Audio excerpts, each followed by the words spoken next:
Today is not a day to celebrate, but the arrest of Richard M. Allen of Delphi on 2 counts of murder is sure a major step in leading to the conclusion of this long-term and complex investigation.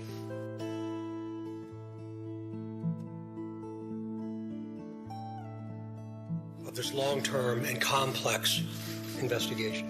Of this long-term and complex investigation. Of this long-term and complex investigation.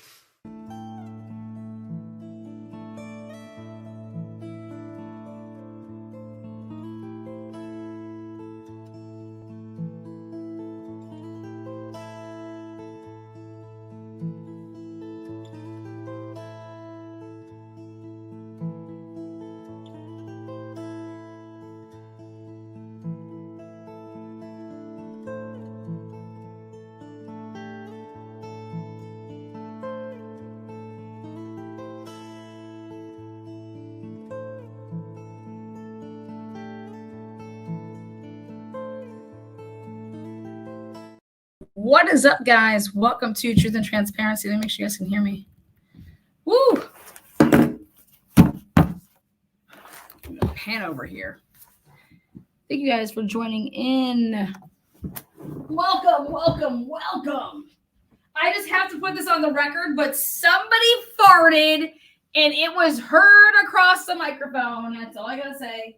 I thought I was hearing things, but it was the whole crowd got woo! And if you don't believe me, ask somebody else, because that's exactly what happened. All these pens. Let's see. Okay.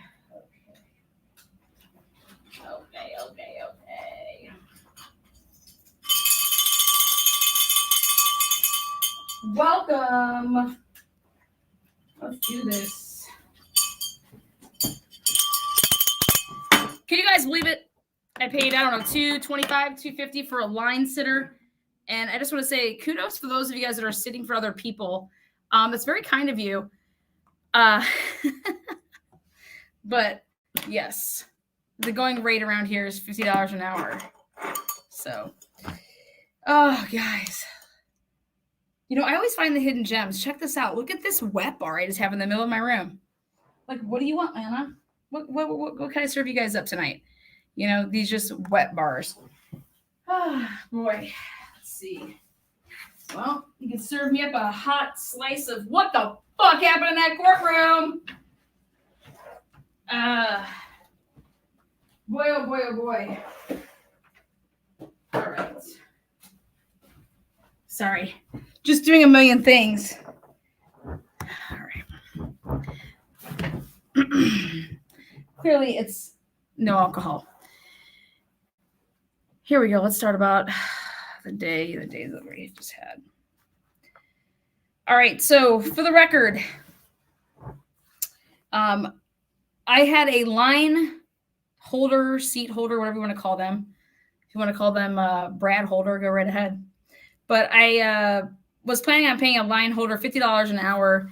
And so therefore, asked that they got in line at 2 a.m. And then therefore I would then arrive, I was planning on arriving at 7:30.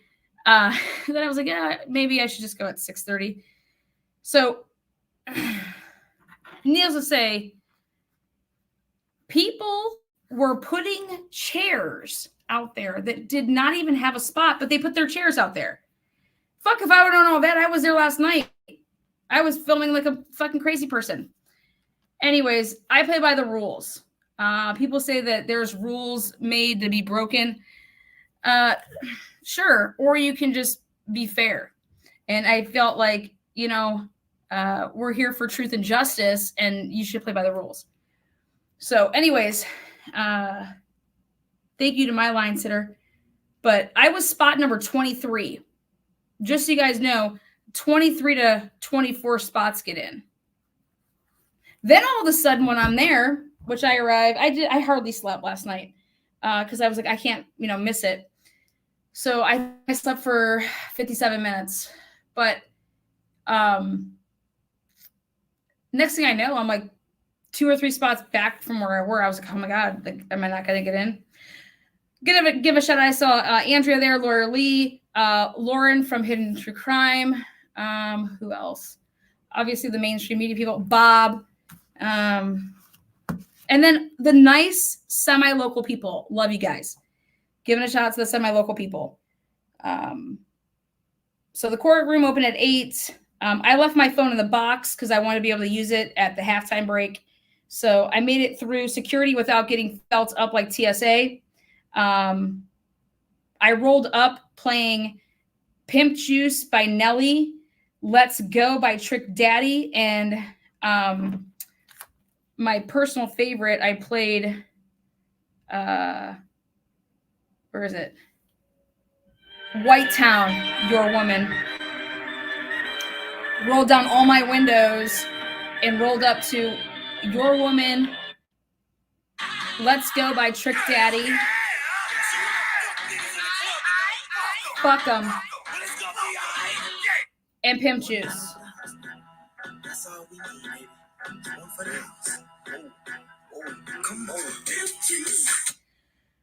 Then I saw Shane Evans, the old mayor, 3 times today.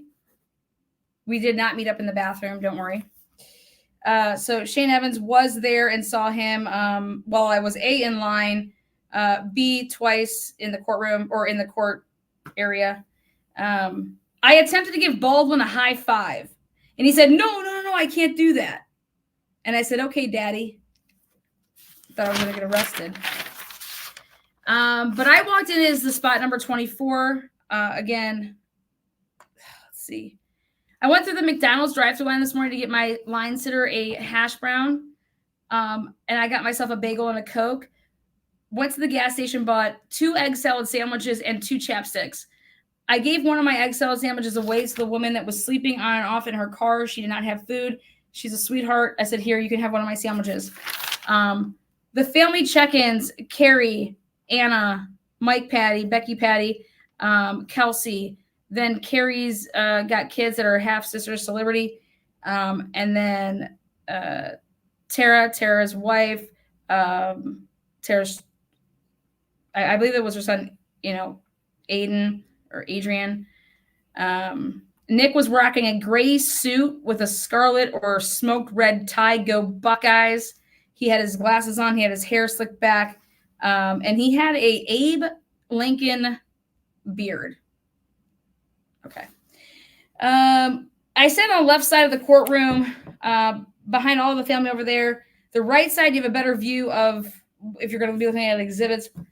Rick Allen walked in at 8:50, his arrival. He had a plaid shirt on, tan khakis, dark framed glasses that were sitting up here. And they are pretty thick because I was peeping. He had Homeland Security. No, I'm just kidding. It was awesome. It was awesome. I give Carroll County so much credit for this. They had Rick Allen's security team, which is normally like you're going to be dressed like a cop. They were in suit and tie. Both gentlemen, very handsome. I told them that they were sexy. And I asked them if they knew this song because I was just, killing time. I said, hey, by the way, have you ever heard this song before? Is that a baton in your pocket? Are you just happy to see me?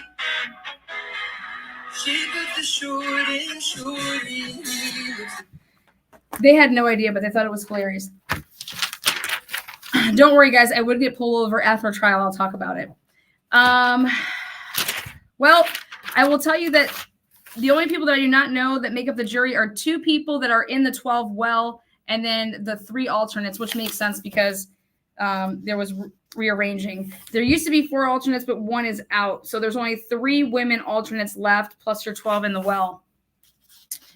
I didn't get to see Abby's grandfather. I just wanted to go and give him a hug. I just felt some type of way, and I just wanted to hug him. There was no preliminary matters before the jury was brought in at 9:03 a.m. Now, I got to be there on one of the most, I think, fucking amazing days. Like, DNA,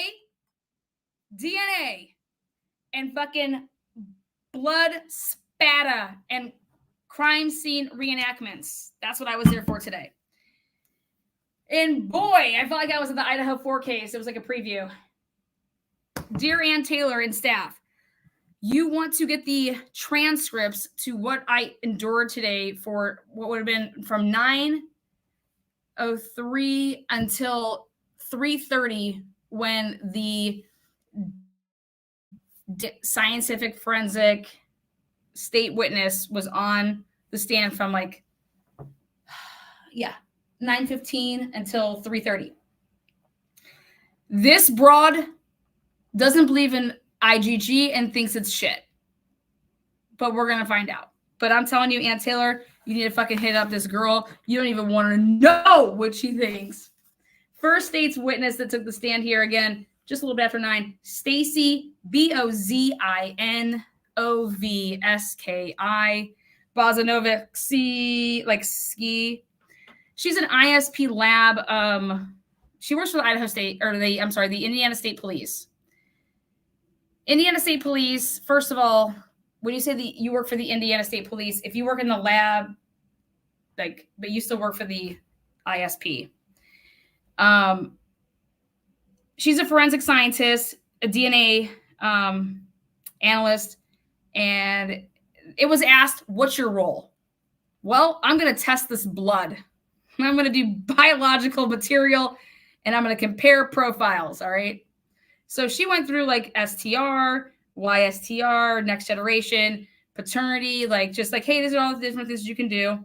The reoccurring theme was that in her field, it's ever changing because of technology. So you just got to be on the trend. You got to be on the mend. You got to just be with the times. And that's what I thought was hilarious, though, when it would come full circle with what ends up happening. She talked about her education. I gave her props. IU, it's hard to get into that school, so props to you. And then her master's was from Marshall, the Thundering Herd over there. Talked about her training with the lab, blah, blah. So you guys know all that. We're going to go all, that's just what she does. I'm not going to bore you. Then she talked about the organizations that she's involved with, that the Indiana State Police lab is accredited and how you have to become accredited, blah, blah, blah. Then Exhibit 283 is her CV and her resume. And awesome. She's 18 years. 18 years she's had this career. 18 years. That reminds me of that song by, she told me she was 18. I think that was a Nelly song, right?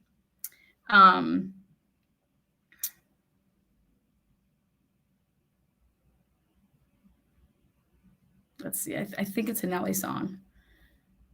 You guys know what I'm talking about. Think about it. It'll come to your...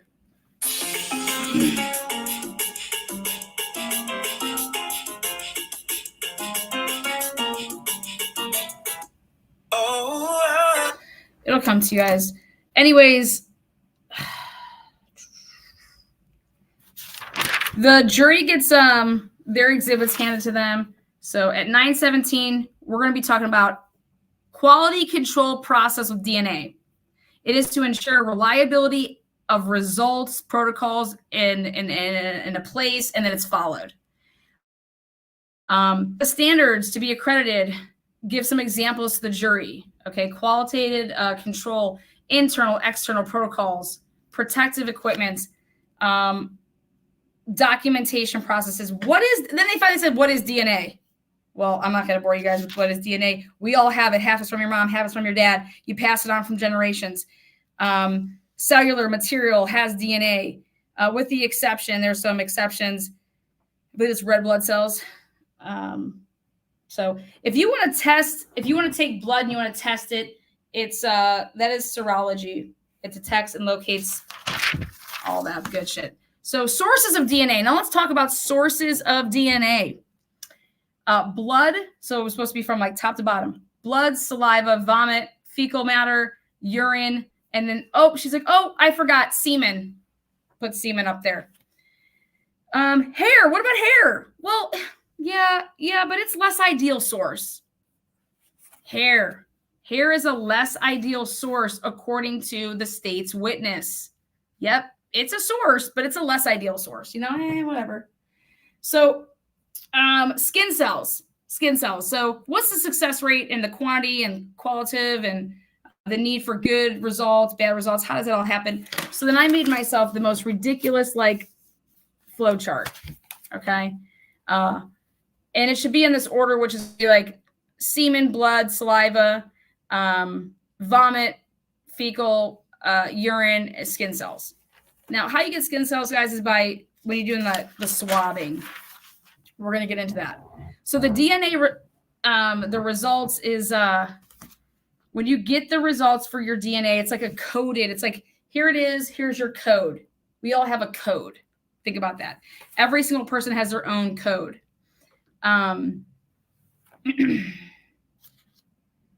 Now, there's a stage, a couple of them. And the first stage is, okay, hey,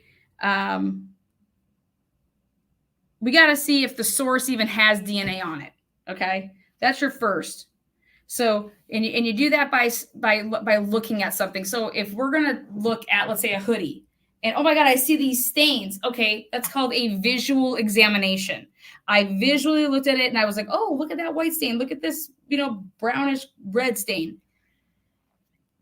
So that's number one. And then number two becomes like, okay, are we going to do some like tests, which is, okay, let's do, we're going to test for blood. We're going to test, but you eye it up first, and then you're going to go to your presumptive testing, which is your chemical testing. Then you have your two chemical components, and then you have that, you're going to have that confirmatory test. So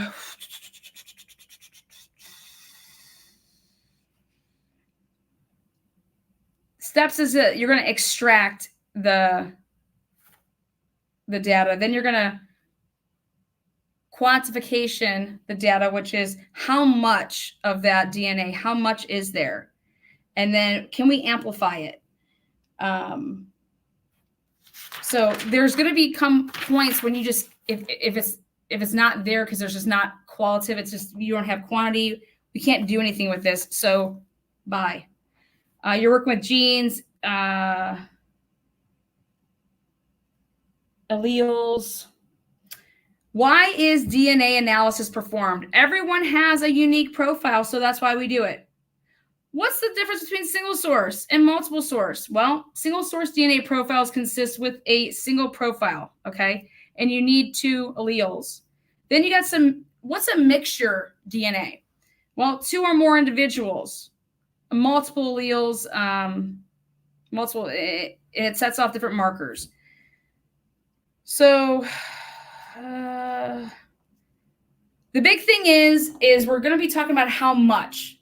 So once we say, okay, hey, we swab stuff. Yep, there's DNA there. But is there enough to make a profile? And that's what you're calling the quantitative stage. And then you're doing the interpretative stage. But if you can't have enough to make your markers, it's out. Bye.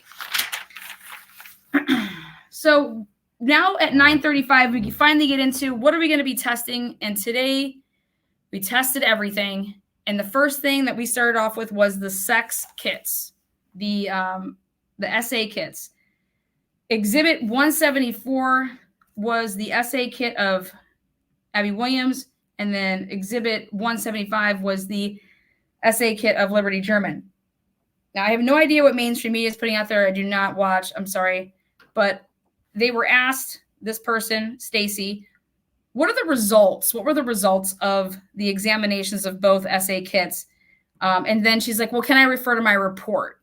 Sure, yeah, of course. So she says, this is what was done. We did vaginal wash. We did vaginal swabs. We did vaginal cervix. We did oral swabs, anal swabs, external genital swabs, internal genital swabs. We combed the pubic hair, and then we have fingernails. Okay? You guys get all that? I know, it's just a lot. All right.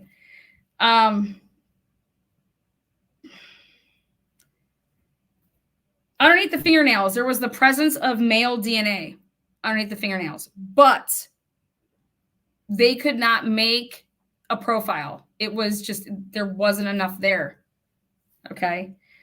Now, the way she testified is she said, now, mostly there is no male DNA when she's going through this. She said, most of these things do not have male DNA. With the exception of general swabs of Abigail Williams and Liberty German, there is male DNA with the general swabs for both victims. I said, oh, wait, what?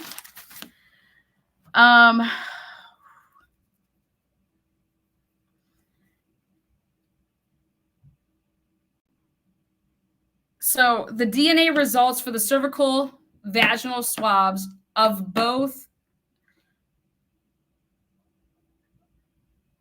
This is going to be interesting because I think there is some confusion here. When me and Andrea were going through our notes at some breaks, I said, what did you get? How did you interpret what she said about the swabs of the vagina?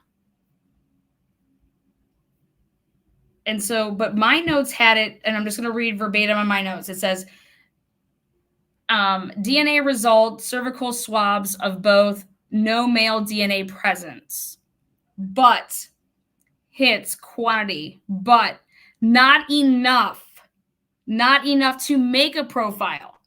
So then it was like, wait a second, is there stuff present? And it's like, yes, there was stuff present, but there was not enough to make that positive ID. But I'm curious to hear what the rest of the world is saying about that. Now, fingernails, I told you guys, one set from both. There is male. And then 100% on the exterior genital swab, there is male DNA. 100% on the external genital swabs of both Abby and Libby. There is male DNA, but it was, she said, quote unquote, low detection. Well, guess what? Does that test back to Richard Allen? And the answer is no. She said she couldn't make a DNA profile, but it was male. Let me back that up. No DNA profile, but because it was low detection. But it didn't, so you couldn't link it to Richard Allen. No. Then this is all during direct examination. Then the DA or prosecutor says, well, but wait, everyday life, she's in contact with all of her people, right? Like that could be like she lives with men, blah, blah, blah. Okay, whatever. I mean, I don't know what living men and have to do with touching people on the external part of their vagina, but whatever. The external swab of the vagina, the clothing, the underwear, the environmental or the clothing, the hands, the finger, there's a presence of DNA. But since males live with Liberty, come on, couldn't that be them? Well, but sure. But it ain't Richard Allen's. Now, at 10 o'clock here, they say, okay, we're going to go through all of the items that were tested. And they start saying, these are our exhibits, 170, 171, 172, 173, 151, 152, 3, 4, 5. So I'm like labeling them all, and I'm just like ready to like bump it out. Like, what is it? She wanted to talk about the chain of custody. Just that, hey, this is who I got everything from. So this Stacy woman, who is the only person that handled everything to do with everything DNA-wise in this case. Nobody else tested even like partial. She did it all. And she said that that's how they do things over there. And I think that that's awesome. I like that, which is going to be so amazing for my bomb. So she says, I received my items from Trooper Brian Olahai. February 17, 2017. They found the girls on the 14th. So she received the items on the 17th. They found the girls on the 14th. She says that she received blood from Libby and Abby so that they would be the known samples for what she's about to do.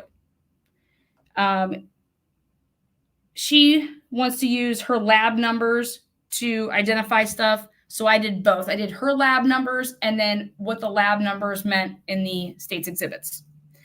So, for example, we started with swabs from Liberty German, which were lab exhibits 1, 2, 8, and 9, which transitioned into exhibits 170, 171, 172, and 173.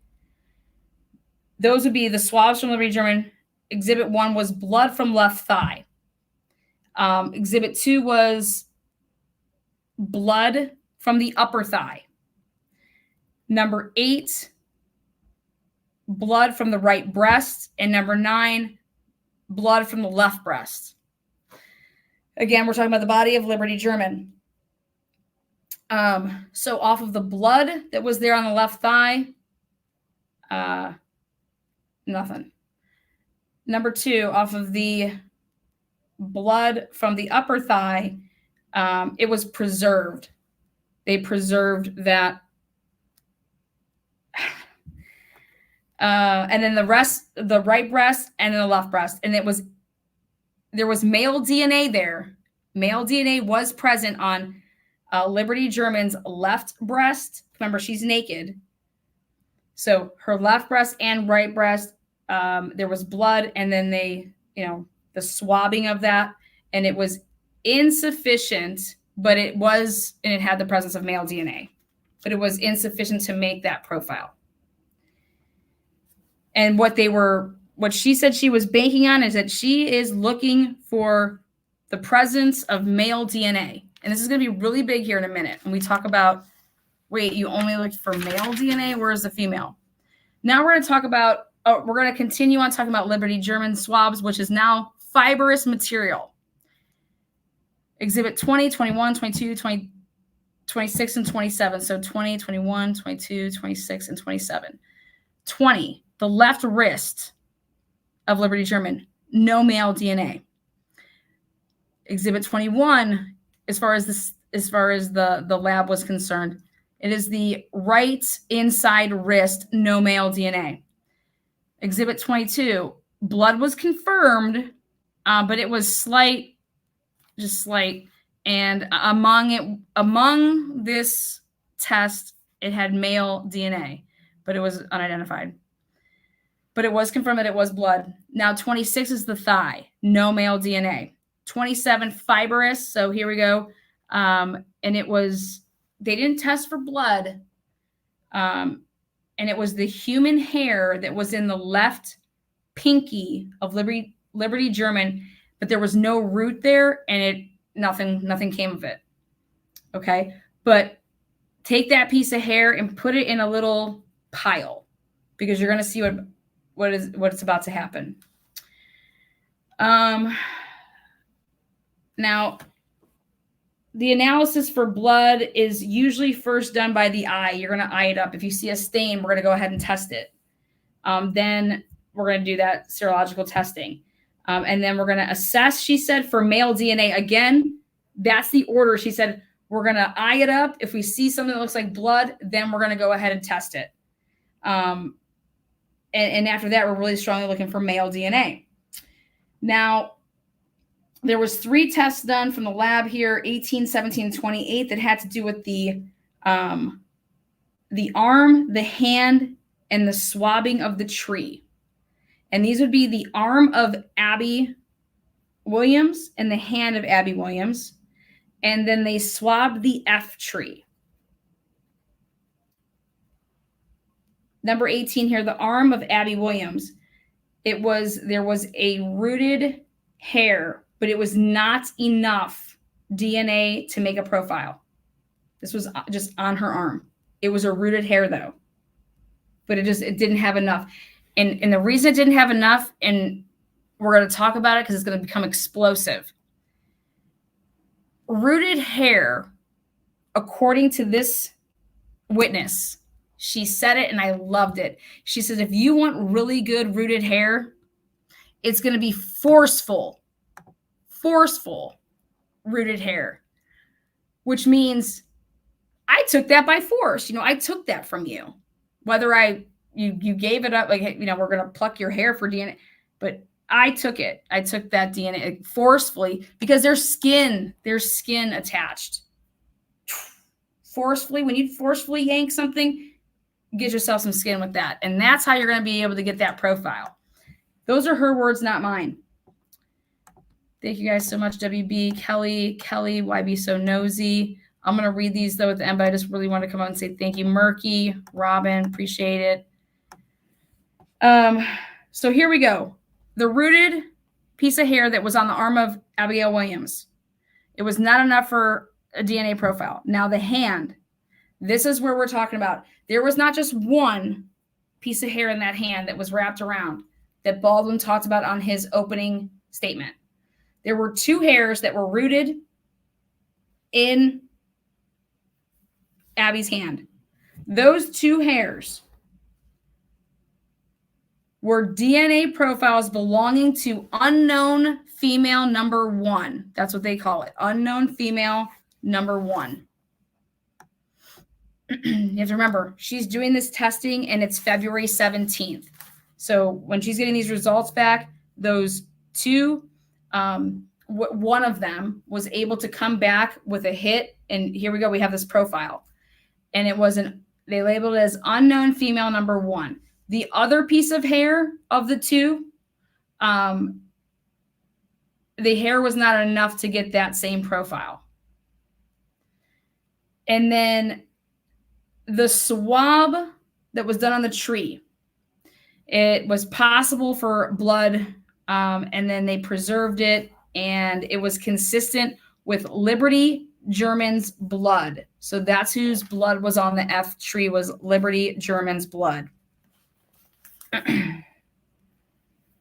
Now, we have this unknown female number 1. You guys are about to die.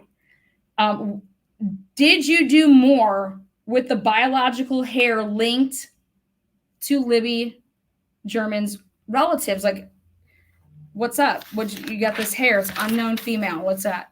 Well, we took a DNA standard from Derek German, and we received that, and then from the family, and then we brought it to the lab, and then we developed Derek German's profile. So Derek German's profile was developed, and then it was narrowed down to that this rooted hair that is labeled as unknown female number 1, that is a biological relative of both Liberty German and Derek German. Biological relative. So those of you guys that are all enamored with my Idaho 4 coverage, start listening up. Here we go. So, and then again, they have Derek German's DNA, and so they narrowed it, and they have the biological relative of now it's both.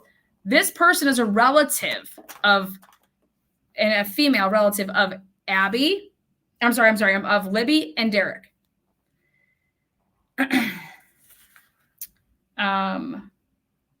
Please remember that Abby had Liberty's sweatshirt on.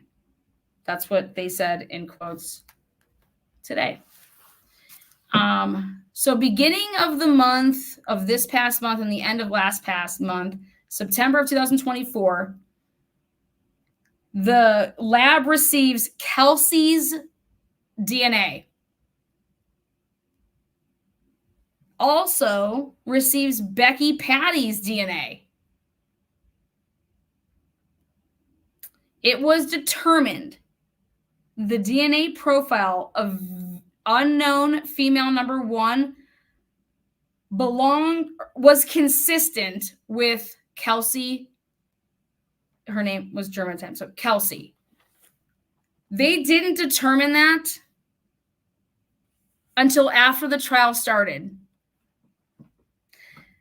The only rooted hair out of 80 plus samples that were everywhere on different material, the only rooted hair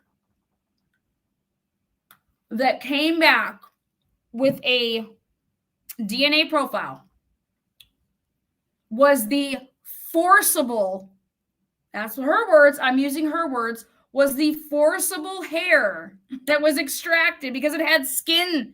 Skin was on it. Like, and it belonged to Kelsey. It wasn't just like this shedded off fucking type of hair. It had a skin. I'm using her words. Okay. She used the word, I swear she said skin tag. I don't know if she slipped and it wasn't a skin tag, but she referred to it as forcible, like you forcing this out, because attached to that rooted hair, you got some skin on there. Okay? Okay. I'm breaking it down layman's as much as I can. Now, item 148. Items. Now, these are going to start to talk about the autopsy, as well as one remaining piece, which is lab number 16 item, which is the cartridge. This was all done February 17th, 2017. So just like I said before, that's when this testing was done. Again, you guys can determine the way forcible out, but when she said that is the only, that it had skin.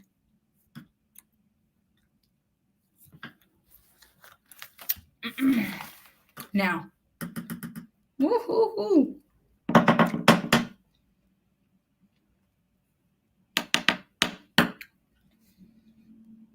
Results from the bullet, the cartridge. In this package, she describes, yep, that's my signature. Yep, this is it. There was loose debris that was present. So you have the cartridge, and then what it's sitting waiting for you to test, to take. It had loose debris. How about that? You guys, just so you guys know, I just use that to have fun. There was no ridge detail. It slightly, was slightly dirty. They did not test for blood on this cartridge because it did not have any stains. There ain't no blood on this, okay? But what they did is they had a decision to make, guys. They could either swab it for cells, skin cells, or they could go with trying to do latent prints, fingerprints. You can't do both. It's one or the other. Well, they decided that they were going to do one swab, and it was a light brown dirt stain. Why swab it? Well, for bodily fluids. They attempted to collect skin cells. And you do that with swabbing. That's why we swab the bullet versus go for skin or versus latent prints. But you had an option here, and they chose, I'm going, after she talked to her superior, this is how we're going to do this. So this is what they did. There was this lightish brown, looked like a dirt stain. So they attempted to collect the skin cells, and you do this with swabbing. She's like, well, we took a wet swab, and because of that, it made the debris, dirt fall off. I said, are you out of your fucking mind? There was already dirt in the fucking container. In whatever the little envelope, vanilla envelope that you had that in. You can't. I said, oh, hell no. Hell no. Hell no. No. There was already debris. Okay. So no, once you took your wet swab, sure, you probably had more, but let's not get it twisted. So she basically took a Q-tip, wet it, and got it in her ear, but did it with a bullet. Okay. Wet swab. And because of that, it made she said, the debris fall off, the dirt fall off. The dirt could be impacted, by the way. It could impact her ability of obtaining results, she said. Now we get to 10:15 a.m. and she's beginning to start opening these packages of this bullet. She's like, it's in a manila envelope. It's a piece of white paper here. I folded it nice and neat. It's my exam paper that I use. I performed examination on it, preserved it, everything. Retained the dirt, the plant soil, all that. So this was present when she received the bullet, because you're talking about all these things that you preserved because it was there, because it was given to you when the investigators from the crime scene collected it all. Okay. The wetness did not make things fall off. Let's not kid ourselves now. It was a 40 Smith & Wesson 40 caliber, but it was pending testing. So she didn't mark anything because it was, hey, they're going to be doing what they're about to do. But she was the first in line, she said, to look at the item. So she told Trooper Olahai and said, hey, we need to talk. So Trooper Olahai comes in, and Stacy and Trooper Olahai talk. He had already testified. So we talked, and then we determined that the best preferred method is to not do latent, and we're going to go and we're going to try to get some DNA. We're going to try to get some DNA off of this shit. Okay. So they don't do latent prints because they go, we're going to swab for skin cells. We're going to try to get skin cells. Now, this is where it's going to be hilarious to me. She talks about the success rate in the lab. She's like, this is such a low success rate. It's very difficult to get any DNA profiles. Swab, you need skin cells. They're hard to get. Latent prints are hard to get too. So we're looking at two hard to get objects. But she and her superior decide that they're going to go for skin cells. I'm going to tell you why this matters as far as I'm concerned. Because of her answer here in 2 minutes. She says that they consumed the sample with the swab. The DNA result from the cartridge is insufficient finding of DNA. Nothing you can do about it. Gone. Okay. Now, we're going to come back to that in just a second. But we got to talk about the Chuck Taylors first. There's two right, left foot, the Converses that Abby Williams was wearing. 146 and 147 were the exhibit numbers. The lab numbers were 14 and 15. On the first one, 146, there was no blood detected, but there was DNA consistent with Abigail Williams. On 147, which is the other shoe. So the other one, the first one had no blood detected. The second shoe, blood was detected, and it was consistent with a mixture. So multiple DNAs, and Abby and Libby could not be ruled out. They could not be excluded, but it's a mixture, and she couldn't do anything. Here we go. 177 is the sweatshirt. 178, we finally get the brand of the jeans. Maurice is the brand of the jeans that were on Abby's body.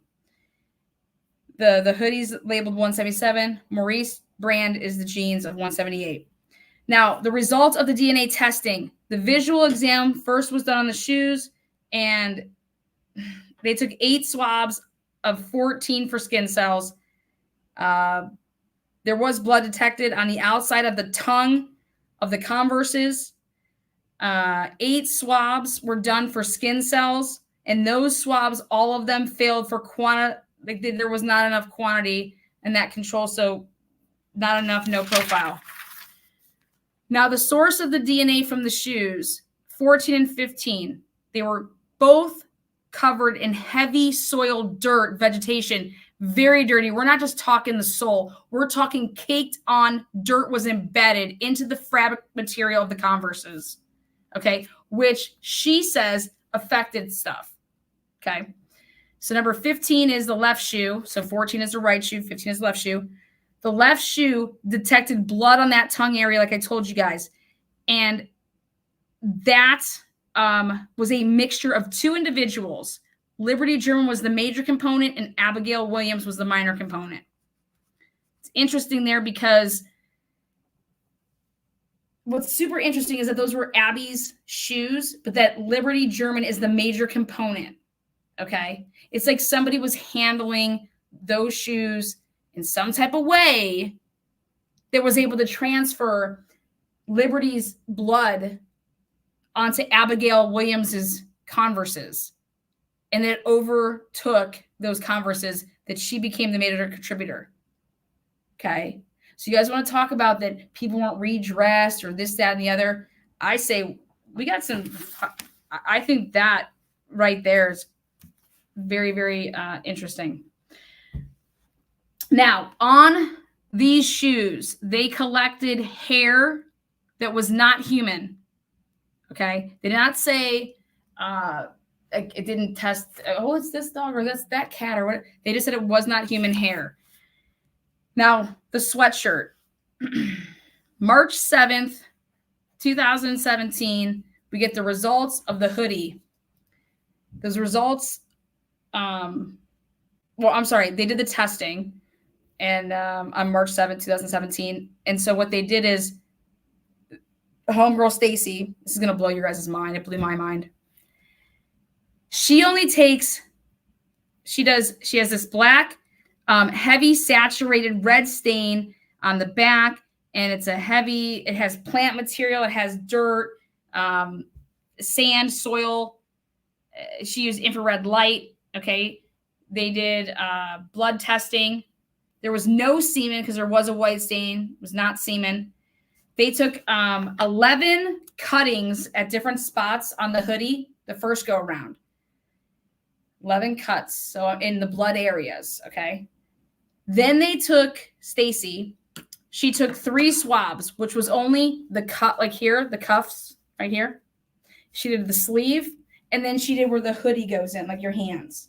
That's the only 3 things that she swabbed the first go around here on March 7th. The front pocket, the cuff, and the sleeve. All right. There were several hair with root attached to that hoodie. Nothing's coming back on that though. From those 8 cuts, they were all consistent with Abby Williams. It was consistent with her DNA. From the 3 swabs, they were mixtures, 2 individuals at least, and they were consistent mostly with Abby and Libby. You couldn't really rule them out, but it was at least 2 individuals. Now, those 3 swabs of the cuff here, the pocket, and then the sleeve. It was Abby was on the cuff, and then everything else was a mixture, and they had no idea who made up the mixture. Now we get to the jeans that were on Abby. They were the Maurice jeans. When Stacy looked at the visual examination, she says, well, that's heavy with dirt. There's a lot of stains throughout the jeans, a lot of dirt. There was no conclusion on the dirt, like where it came from. What is it? It was sand-like I said, soil, vegetation,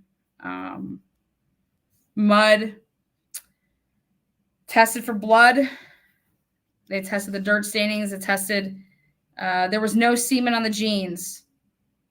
They tested several areas that were possible for blood. They took 10 cuttings from the jeans.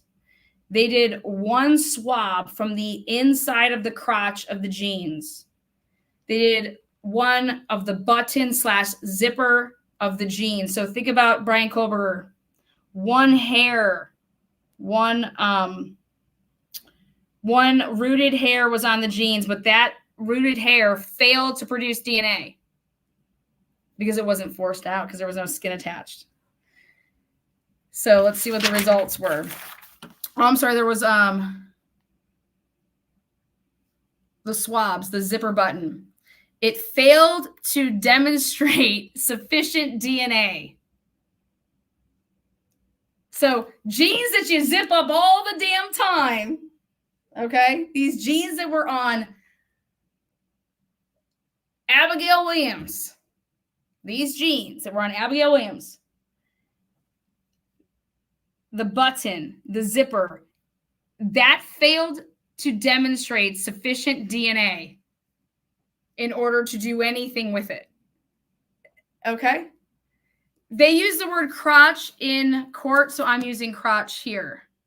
Now, the crotch section, it was a minor with Liberty Germans and then a major with Abigail Williams. I then immediately light up my notes and I say, wait a second. what about the Idaho 4 case? I said, how did the sheath get DNA profile? I said, what the fuck? This bitch can't get dick. But we got this sheath just blazing out. So I make a note. I make a mental note literally in my notes. It says Idaho 4 case. How did the sheath get DNA profile? Okay. You guys are going to, I'm telling you guys, I'm about to boom you out. Hold on. You guys aren't even ready for this. Then we take a break for the morning little 15-minute recess, which was at 10:48 a.m. The jury was dismissed, and we're back in for 15 minutes. We're back on the record at 11:10 a.m. With back here with Stacy. Latrell is doing the direct examination, so I didn't get to hear Nick at all. You know, it was really hard, you guys. The family is in there taking notes. Okay. I sat behind them. They're taking notes. They want to know what happened. You understand that? They are in there with little pads, taking notes. They're crying. Today there was some really very, very hard things to hear. Tara's wife, taking notes. Tara's son was there who, I bet you they're around the same age now as Libby. Liberty's, I think they're half sisters. They were taking notes. They had their pads out.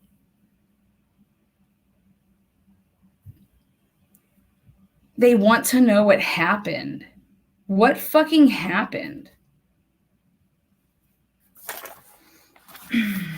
So I made a note of that when I was sitting there. I said, we're back on the record. And I said, the family was taking notes. And I'm going to try some new candy because of the family's obsession with these new Werther Originals caramel insert in the middle. And they just explode in your mouth like an orgasm. So I'm going to try those. But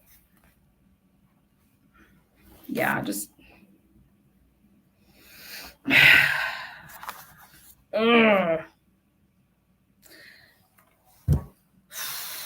March 24th, 2017.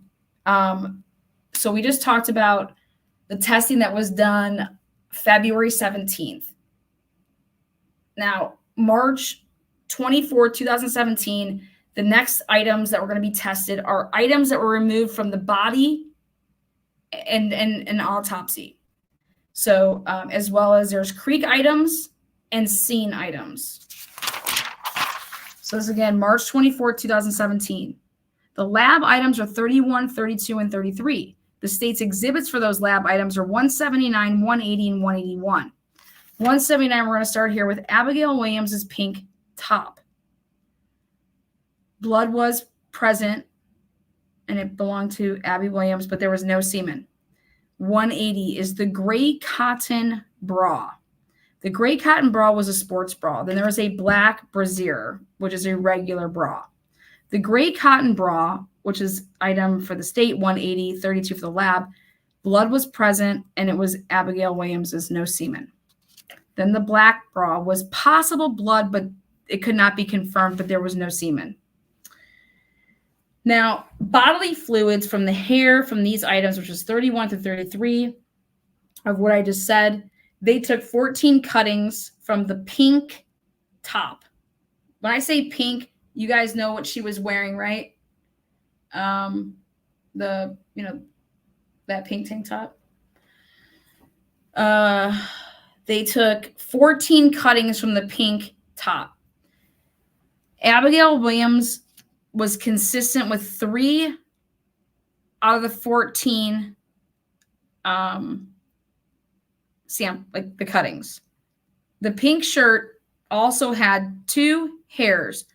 One was rooted, and it was able to be tied back to Abigail Williams. So remember how I told you the only one that we've gotten up to that point was, other than anybody that's a victim's, that's the first time that we have a rooted hair, and it's still, though, it's belonging to one of the victims. That's the first time that happens. And then there's another rooted hair, but it was not enough for material to come out with anything. So we're still with the only rooted forced out hair with skin is Kelsey's. 2 cuttings from the gray sports bra, and that was Abigail Williams's blood was consistent with those 2 cuttings from, take the sample. The 2 swabs that were done in the breast area of the bra, not the breast of Abby, but like the breast area of the bra.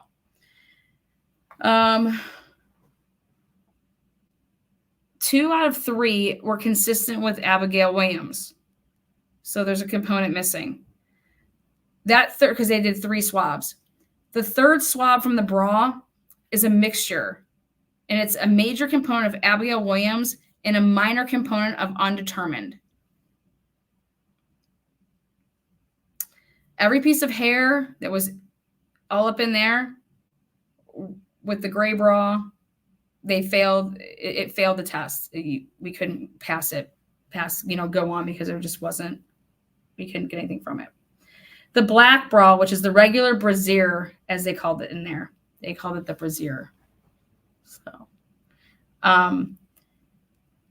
they took 4 cuttings from the black bra, 2 swabs from the black bra, and then they found 4 hairs, 4 human rooted hairs.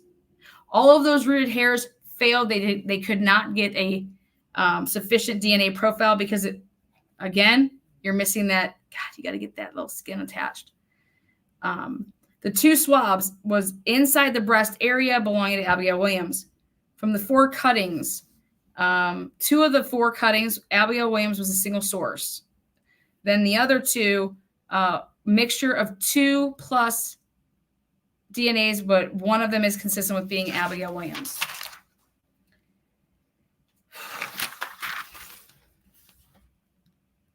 Lab results for the black Nike shoe that was under Abigail Williams. It was received from Trooper Olhai. The result from the visual examination, looked like there was blood on the shoe, so the following was done. They took 7. So only one person that worked on this shit, which was Stacy. 7 swabs of the shoe. Okay, out of those 7 swabs that was done on the shoe, 3 of the swabs were consistent with Abigail Williams' DNA. 4 of the swabs did not have enough to get that profile. Then they decided, okay, we're going to do 2 other swabs. From those 2 other swabs, one was Abigail Williams' DNA profile. The other was a mixture, and they were unidentified. And then there was hair on the shoe, that black Nike shoe that was under the body, or under Abigail Williams, that black Nike shoe. That one had possible animal hair on it, and it wasn't enough, though, to determine. Now, she was asked the question, well, compare the Nike shoes to compare the Converses. If you compare those, was the dirt and the soil and the findings the same? Like they came from the same area, everything that's on there.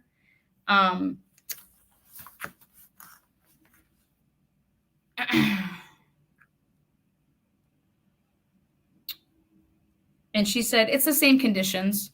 It was a heavy soil presence. Fucking idiot. That's not enough for me. Heavy soil presence. In one of her descriptions, she said sand, and I think that's important. I'll talk about it later.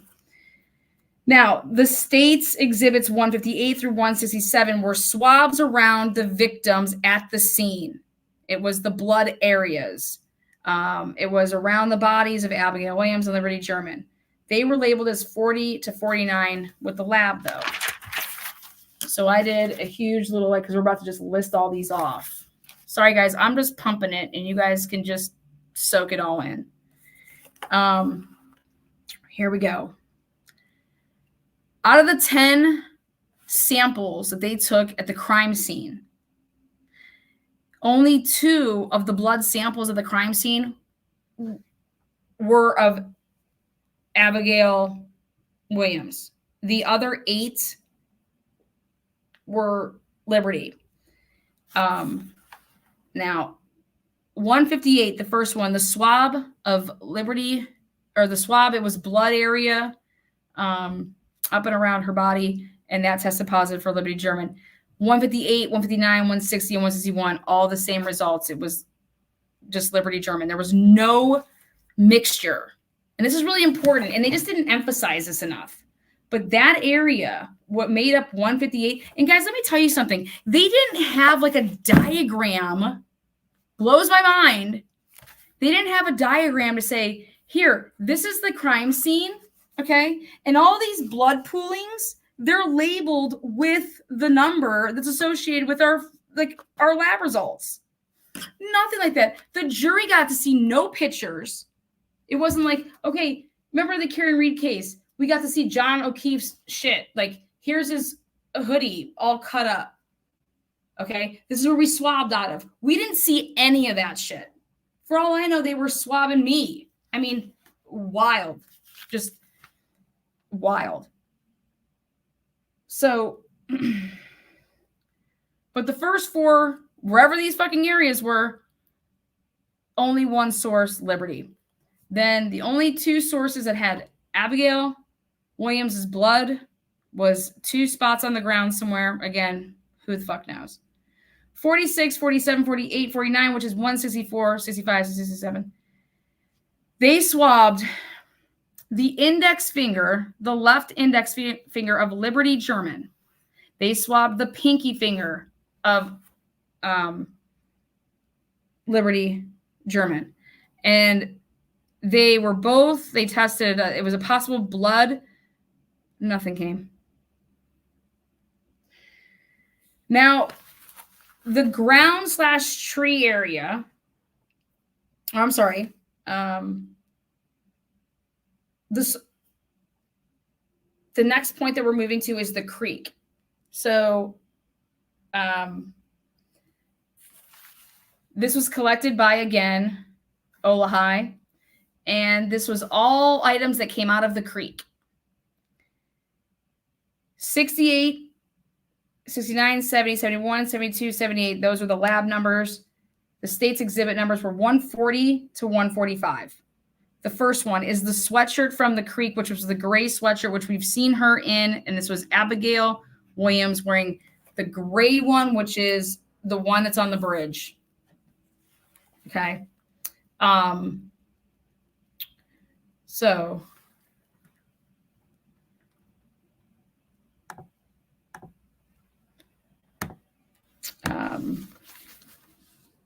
141 was underwear from the creek. 142 was one sock from the creek, black. And then there was another sock that was pink. That was 143. Then 144 was a green head scarf, she called it, not like a do-rag, not like a bandana. And then 145 was a tank top shirt.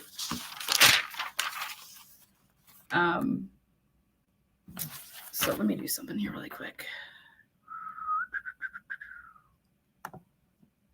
Gonna have some fun.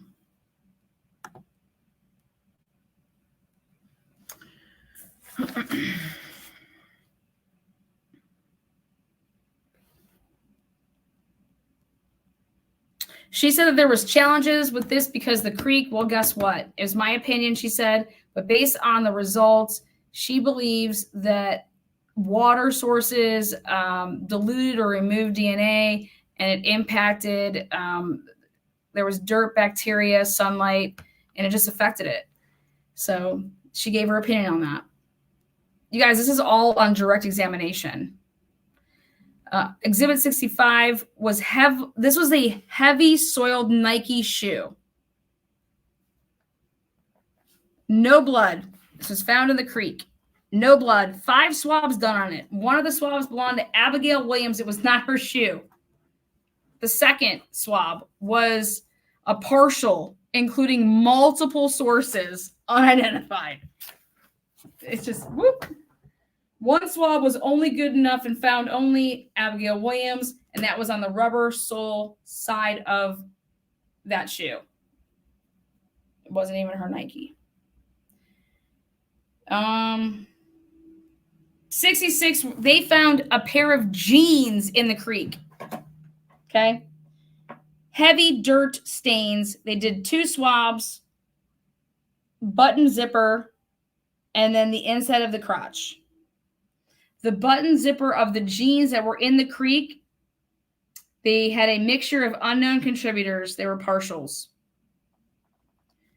Now, inside the crotch area, mixture. Abigail Williams was the major component, and the minor component was Liberty German.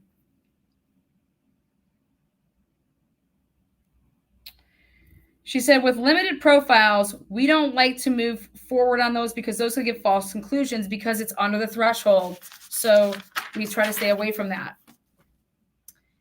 67 was a tie-dye. On this tie-dye, it had a heavy stain of mud. They tested the stain. It had no semen, no blood. They only took 1 cut of the cloth, and they found 1 hair. The cloth came back with nothing, and the hair failed to demonstrate anything. So this tie-dyed shirt that they want to say that Liberty German was wearing all day, no DNA of hers was found on this alleged shirt, this tie-dye shirt. That was found, it was found in the creek, but guess what? There was items that were found in the creek that had DNA on it.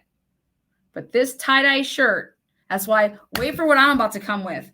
This tie-dye shirt that was found in the creek had a heavy stain of mud. Okay. And this heavy stained mud tie-dye shirt was tested, and they took 1 cut of, and then they found 1 hair. No semen, no blood, nothing, no DNA on the tie-dye shirt. So let's talk about those selfies again. I did not see a single photo. There was no photo shown to the jury. If they got some miraculous packet that we didn't get, I didn't see dick. They didn't show anything. This woman just sat up there talking about numbers and then saying what they were. Gray sweatshirt, the one that people think that's what Abigail Williams had zipped up with the pink little tank top underneath, purple tankish or whatever you want to call it. But that gray sweatshirt, it was slightly dirty, but guess what? She said, out of all the stuff in the creek, she said, this is the cleanest piece. It was cleaner than everything else that was in that creek. She said there was this streaky stain, and I thought it was detergent, so we tested it just to see, because maybe it wasn't. It did not test positive for blood, no semen. She's like, I think it was just like, let's bleach, She took 7 swabs of the sweatshirt. None of those were enough to get a DNA profile. She took a piece of cutting, same thing, nothing. Underwear, examined for blood and semen. Okay.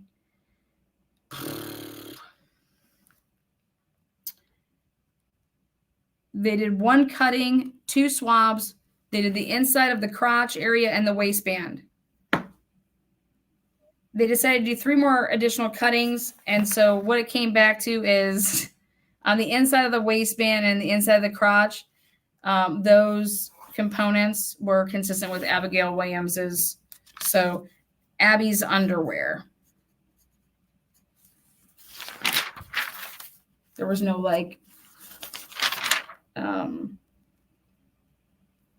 nothing. I don't have it as anything that was unidentified.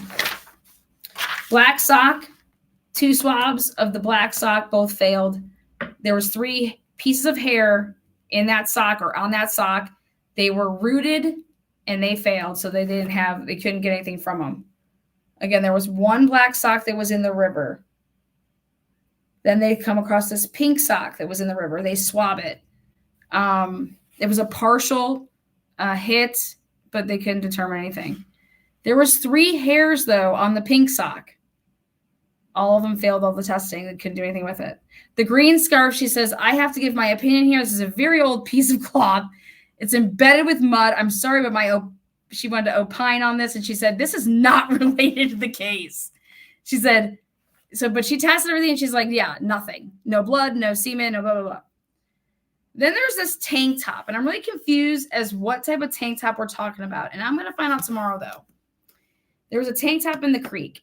And it was a heavy dirt, mud, plant material. Swabs from the breasts inside of it, the area, skin cells, hair, nothing. All samples failed to produce dick. Okay. That completed the creek.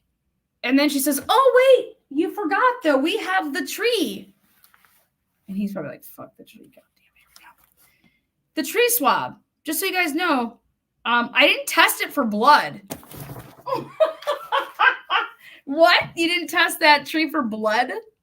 It says no serological testing. Was not able to identify a male profile. I don't even know what that means.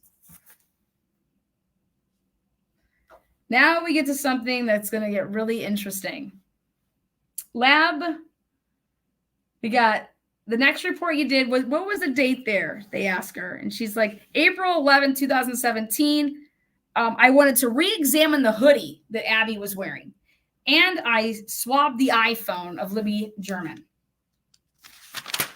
So they decided that, hey, I want that. I want to retest the, remember, because I told you she only took 3 swabs of that hoodie that Abby was in. So she wants to retest the hoodie. And she does this on April 11, 2017. So we first started off, though, with the iPhone swab. She said, swabbed it, and there was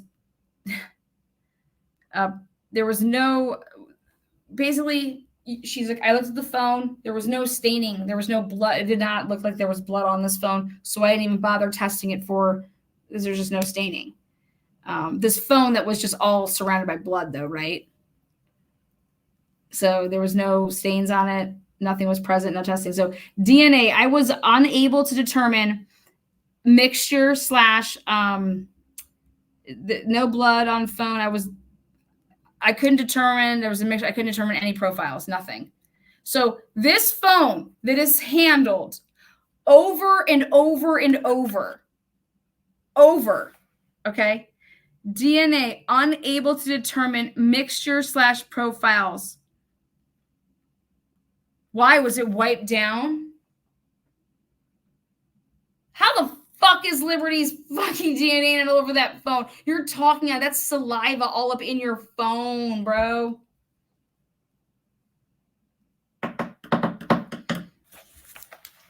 No blood work was done on the phone, remember, but we ain't got nothing on this phone.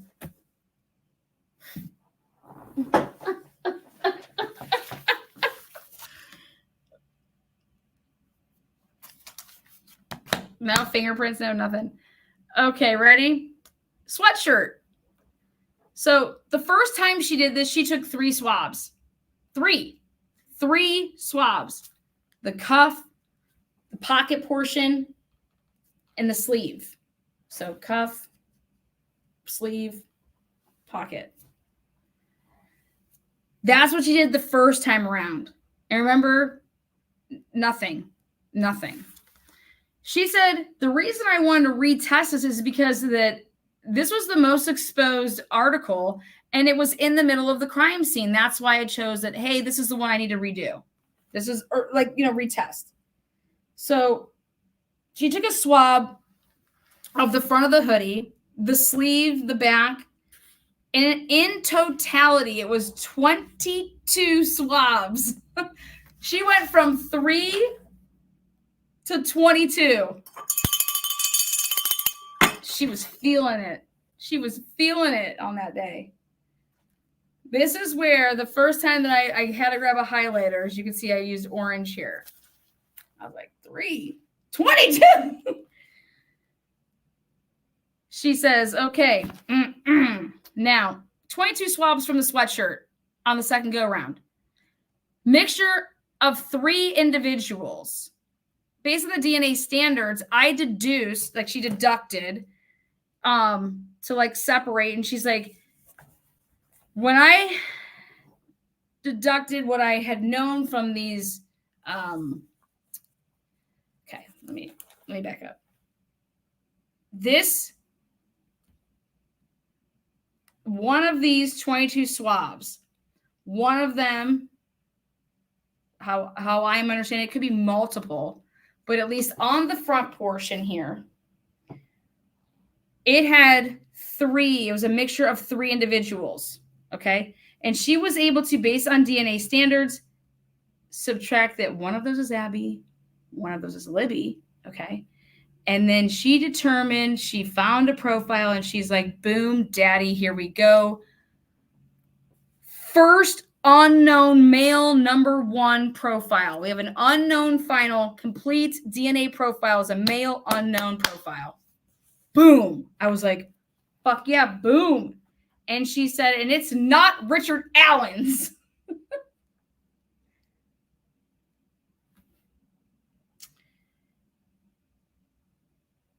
Swab mixture, third person. They put through the offender website, like CODIS. It came back as negative. It was this profile, this male person is not an offender. He's not in CODIS. I mean, he's probably a fucking offender, but he's not in CODIS. So they ran it through CODIS, negative. It's not Richard Allen's. Okay.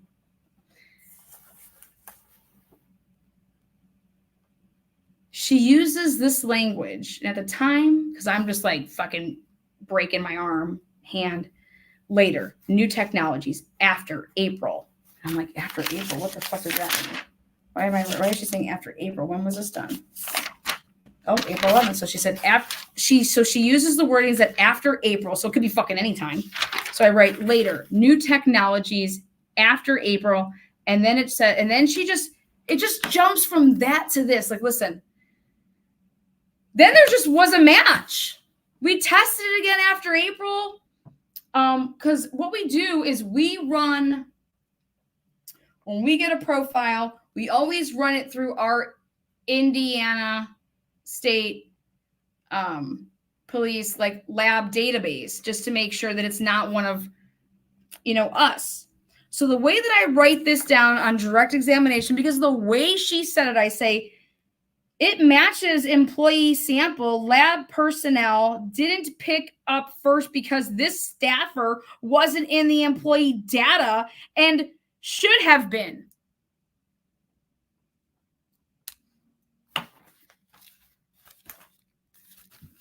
I said, wait a second. Wait, hold on. Wait, what? This unknown male fucking DNA belongs to a Idaho State lab personnel? I said, oh, fucking A. Talk about contamination, right?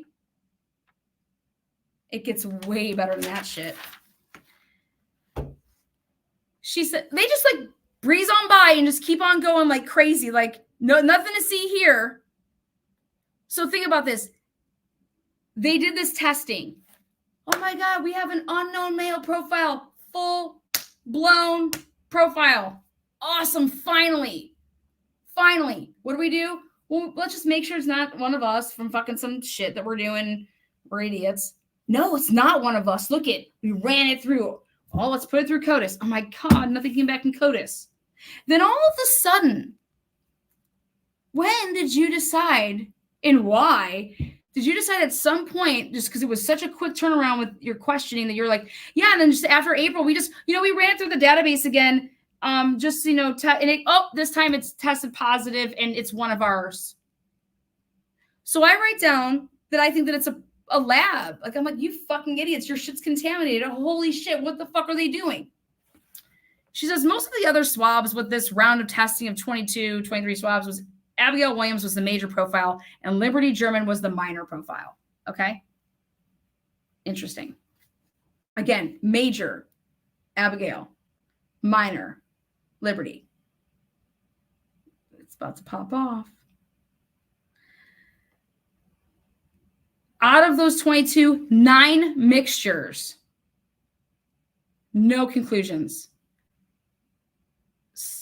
Four were major, Abigail Williams, minor, 2 individuals, no conclusions. We have all of these mixtures, it's just nothing. Okay. We got nothing besides we have Abigail Williams and we have Liberty German.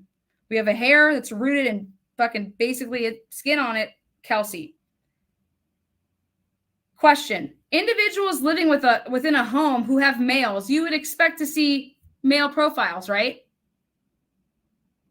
Because guess what? They found male DNAs, but no male profiles. So there was male DNAs within that 22 swabs, but it was not enough to create that full profile. Okay. And hurry up, here's the prosecutor. Oh, but question, individuals living within a home that has a bunch of males, like you should kind of expect that, you're washing clothes together, blah, blah, blah, right? Awesome. But none of those are present here or here or here. Just all up on blood spots. Sure. So the DA was basically, the prosecutor's trying to show that hey, I'm going to tell the jury that guess what? Those male profiles that are just unknown and mixed all up in that's family. The next report is July 11, 2017. And we're finally going to fucking test the tree branches. They don't take them right away in February. They wait 3 weeks, get them at the end of February, beginning of March, but then they wait to test these motherfuckers until July 11, 2017. That's when the report was wrote up. The tree branches. Well, guess what, guys? You would think that, hey, we're going to do this in our lab. We're going to do this in our lab, right? No. Stacy's going to get in her car and she's going to drive down to the Indiana State Police, the Lafayette Post, and she's going to go into that outbuilding over there where the post is, and she's going to convert a conference room into a lab. What the fuck are you talking about? Shit, you not. She converted a conference room into a lab. She brought her, paper that she says is just amazing. I just laid down my paper. I said, okay, I'm just laid down her paper. She was all about getting these swabs on these branches to get these skin cells. At noon here, the results of the branches, well, these branches were like 7 feet long, okay? And I tried to put them into sections, and then I was trying to say, where would you actually handle them if you were to move them? Where would you handle them? Because those are the areas I'm trying to get all up in, okay? She says, this all just failed because there's just nothing there. There was just this qualification. There's just nothing there except lab item 547. It was a swab of a branch, and it was positive for the blood of Liberty German profile. Lab 548, 2 swabs done, and they both tested positive for the blood of Liberty German, and those branches were in dirt and had dirt on them. So when you think that you can't get fucking DNA and blood and all that good shit out of dirt, you can. Profile, ching. He says, well, what do you conclude about all these topics we've talked about? Well, besides the branches, what comes to mind with items that, pose a problem is those genes on Abigail Williams. There's inhibitors like the dirt, the creek items, there's just the dirt, the water, they've just been contaminated, and that's just why nothing is there. There's nothing there, not even the presence of them, because of these inhibitors. Okay. Item 16. What do you think about that? Oh, that's the cartridge. Oh, it's definitely difficult. That's a total difficult thing to do because it's such a small surface area. She's like, you know what? You hardly handle that cartridge. In quotes, I quote her. It's like a one-time contact thing, It's not something that you would handle over and over and over. Well, then why the fuck did you test it for skin cells, you dumb bitch? Why didn't you test it for fucking prints? This is where I fucking highlight. I'm saying, oh my God, they're going to kill it on cross. Highlight it. Look at it. I was writing. I was see my little, I was oh my God, you're going to fucking kill it on cross. You guys decided to go that route. Why did you go that route if it's hardly handled? You just take the bullet, you put it in the gun. What a dumb asshole. She's like, it's such a small surface area. Like, when you have small surface areas, you're going to have the littlest opportunity to get those skin cells that you need. Thank you so much, Susie. Unreal. What about hair? What are the challenges that you pose? What poses challenges that, you know, when you got hair, what's up? Oh gosh. Well, there's it. If it's shedded, she said shedded, I think she said. I thought she said shat. And I was like, wait, what? She's like, well, the skin tag. I was like, did she say skin tag? You know, this is where she quotes herself and she's like, the only hair worth a damn basically is that as those that are present with it's forcibly removable hair. If your hair is forcibly removed, those are the hairs that we can fuck with. And I swear she said skin tag, but fuck, well, I don't even know. I put down a skin tag. Skin is present on the hair, okay? Follicle, you know. I swear she said skin tag. Then I thought she said taint. But bottom line is that there was 80 pieces of hair. 80 pieces of hair. One resulted in a profile, and that was because it was forcibly removed, in my opinion, because it had the skin attached to it from the forcibly removed, and it was Kelsey German's. Take that and smoke it. Maybe they got into it before they all went out. How meaningful is hair? And this is why they have to like talk bad about this hair. Okay. Well, how meaningful is this hair? Well, fuck hair. Fuck hair, she says. She's like, oh my God, it's so easily transferable. Just hair is hair. It's just not that big of a deal. Okay. DNA rootless hair technology. Let's talk about that. This is where they close out and they try to like skeet around this.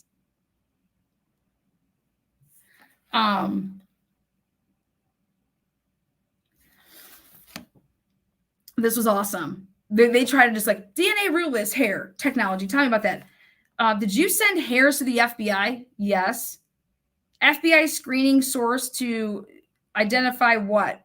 They wanted to identify out of the hairs that I sent them, what is a good, if there's anything from those hair samples, which ones would be good sources that they could use. So, okay. So you sent hairs to the FBI. Yes. Were they not consistent with the victims? What are they consistent with the victims? No, these were all hairs that were not consistent with the victims. Okay. 80 pieces of hair. She's like, yeah, 72. Okay. So in 2018, this was sent to the FBI. To identify, they were all identified as human hairs. And then like, what can we do? What can we do? So he asks, Luttrell asks on direct examination, he says, what returned to you when you sent these 72 pieces of hair? She says, three hairs. Objection. I was like, all right, we're going to get some action here. Objection. Hearsay of the FBI report. Blah, blah, blah. And I'm like, oh, damn. We need to have this person testify in the lab report, blah, you know, and then it gets overruled. Thank God. Thank God. Because I think I know why she objected, though. She objected because the dumb bitch lied. And it was like she didn't want the jury to hear that, so she pointed out. So great. She didn't care that she probably got objected, you know, whatever. So overruled. So the lab report had 3 hairs. And then she's like, yeah, not consistent. 72 hairs were sent, and 3 out of the 72 hairs is when the FBI said, these are the 3 hairs that we could probably get something out of it. The other ones were basically what they were describing to the jury as fuck those hairs. Now, well, did you explore those options with those 3 hairs? He asks. She's like, well, my role in that was just to do some research and just to find out these avenues, what we can do. Okay, well, what did your research? What happened? She's like, well, my research, I wanted to wait because after I read all of this stuff, it just is not, it's just low success rates, okay? Like it would have consumed the hair, and I thought we should just wait because this is an ever-changing, DNA. Like, there's going to be a new way to do something, and then we're going to be like, if we just fucking trash all this stuff, like we're fucked. That's kind of what she tries to say. Okay. Okay, well, did you have a recommendation? She's like, well, my recommendation is just like, I'm not recommending anything. I'm just doing the research. And I just said, hey, these are all low success rates. That's all. Now, if I was on the jury, this is where I said I would have a question. And my question was, what items did you identify these 3 hairs? Like, where were they? What pieces were they on? Nobody asked that fucking question. I wrote it right here and I was like, oh my God, I have a question. I want to know where those 3 fucking pieces of hair came from. What items were they linked to?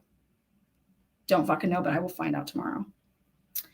Then she wants to talk a little bit about touch DNA and versus good versus bad sources. And touch DNA is horrible. She's like, it's just, you might as well not even fucking do anything with it. Good and bad sources of DNA. Quantitative of skin cells. Exposed skin is the best skin. If you got exposed skin, boop. Ball caps. What do you think about ball caps? What do you think about touch DNA? Clothing items left behind. Weapons left behind. What do you think about any of this stuff? Well, you have to understand. There's a difference between handling an item and simply touching something. This is how she says it. And I'm like thinking, okay, yeah, the weapon of the Idaho 4 case. Come on, a weapon left behind. It wasn't the weapon. It was a fucking protector of the weapon, allegedly. She's like, handling versus touching. Now, going back to how much it is handled versus if it's touch DNA, you do understand that touch is limited contact with an item.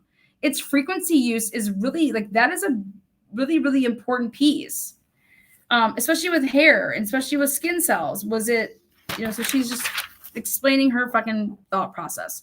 She says, just so you know, the general rule of touch DNA is how long will touch DNA stay? How much contact did you truly have with it? There is such a thing as competitive nature in good versus bad sources. And so this competitive nature matters because if, let's say there's blood present that, we could see that there's blood here. I'm going to test the blood. I'm not going to do swabs and try to get skins. I'm going to test the blood. So she's trying to, lab 29, lab 30. She's like, the reason we would test the blood is because there's millions of cells in blood versus touching. Like, I don't want to fuck with that. I'm going to go for the blood. And which will fuck the touching, like whatever, like that's what you're going with once you pick. He says, what about shoulder, neck? What about the killer? Like, if they would have touched the shoulder and the neck, and she's like, that's the thing, is that we're interested in the other components. Basically, somebody slit their necks. Okay. So why didn't we swab the necks? She says, because they were drenched in blood. We're not going to swab the necks. We're going to take the blood.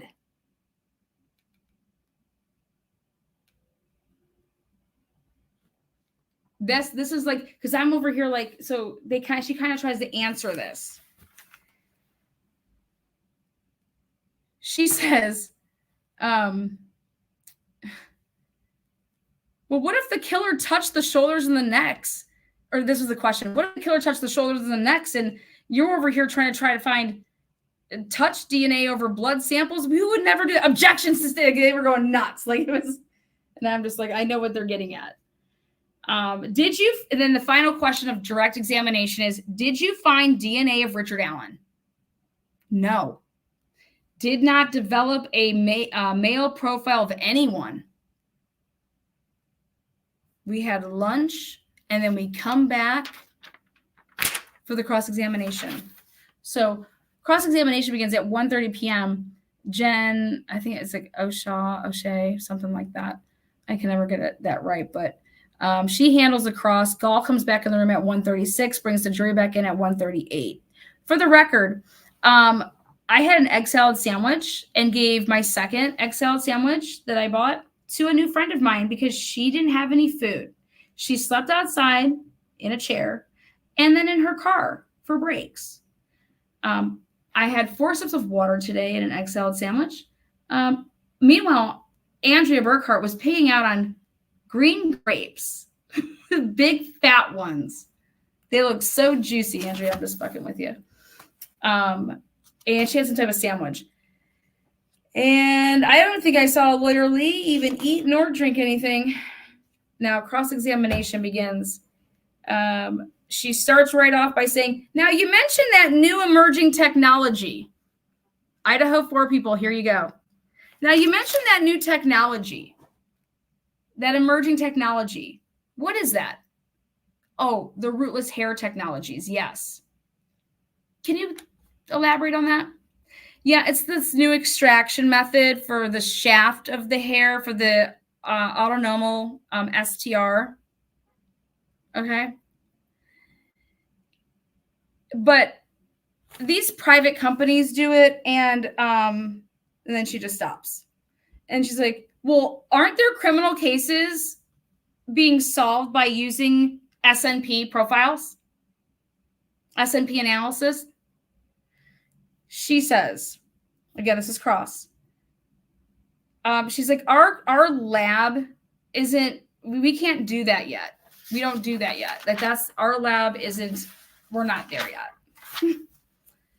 She says, okay, so there's new tools, SNP, IgG. What's IG? Investigative genetic genealogy, right? Next generation sequences used for, and she's like, oh, yeah, no. Those are just used for cold cases to identify victims' body, deceased people that have not been identified.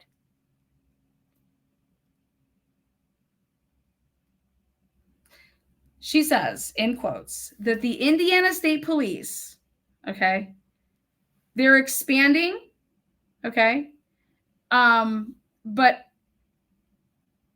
they only can work and expand in that compartment with single source. And I said, excuse me? I was like, wait, what? She says SNP can't be used on multiple sources. I said, well, I bet you Gabriela Vargas has something to say about that.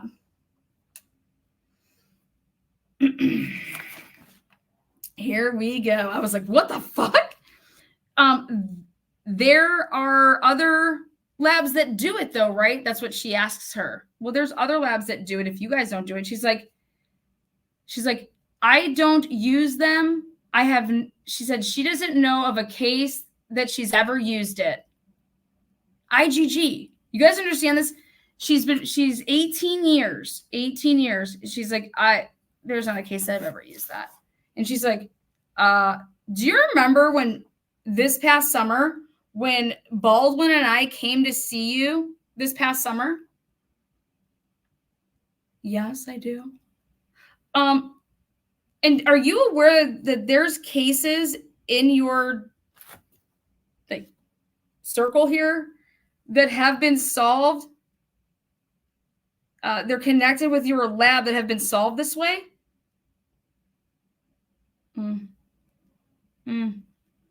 Wait.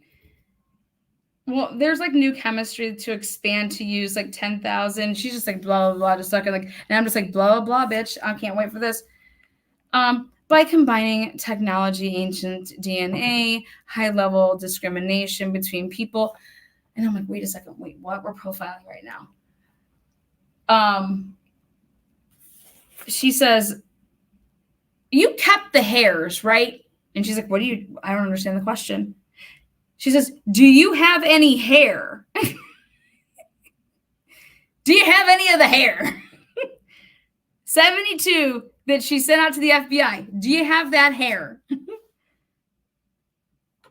Yes.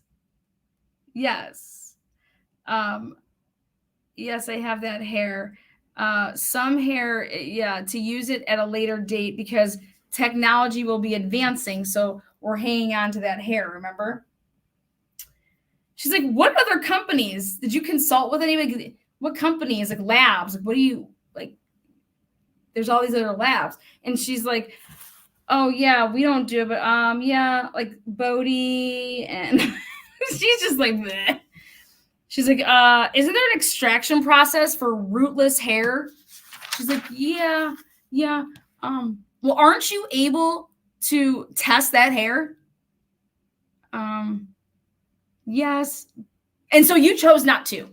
No, it doesn't work like that. Okay. It doesn't work like that. We were waiting because we're waiting for better technology. Well, she's like, but Richard Allen is on trial now. He can't wait. And I was like, fuck yeah, bitch. This is just where she's like,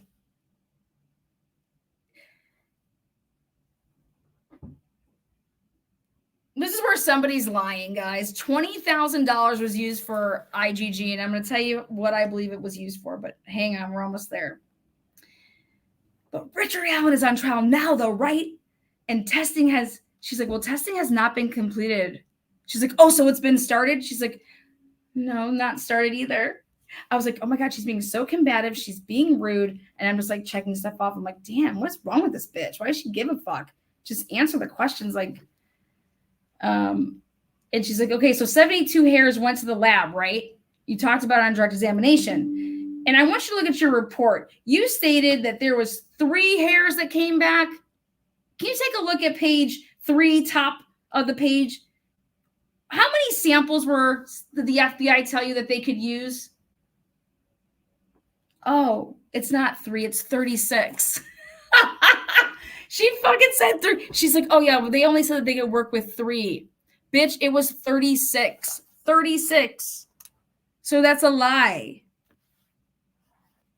36 items were available to test on their list, not 3.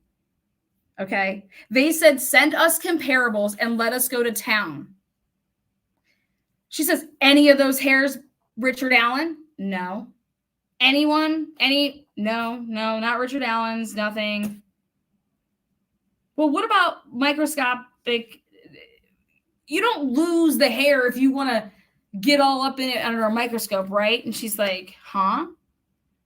She's like, you can keep going and going and going. There's like, you're always going to have that source. So you can always look under a microscope. You're not going to lose the hair, right? And she's like, yeah. State police lab.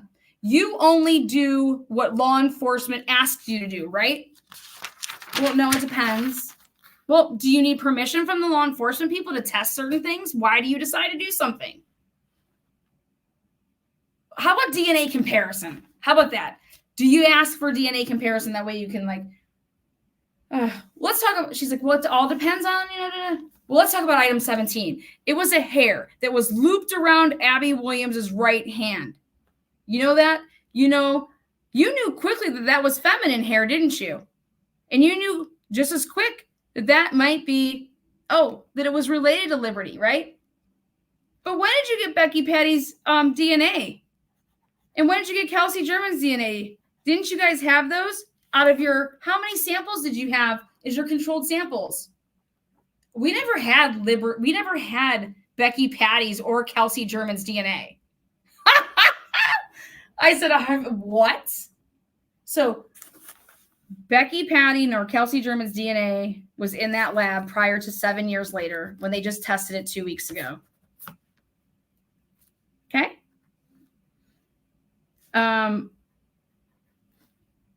March 7th, 2017. That unknown female number 1, right? You never asked. Like, here you have unknown female hair, and it's just unknown for 7 years, right? And she says, well, we were really focused on male DNA. Based off of the case file, it was a male perp. So that was what she's like, wait, what? She's like, okay, how about this? Isn't there another unknown female number 3 DNA? Wait, I said, holy shit, wait, what? I'm like, hey, y'all. Catch me on the flip side. Unknown female 3. I said, what the fuck? And it was on a different item. And it was item number 35B3.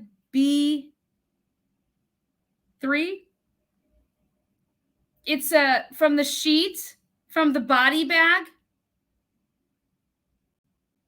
Oh, yeah, right here, 35B. Yeah, hair from the sheet in Liberty German's body bag. Female profile, unidentified number 3.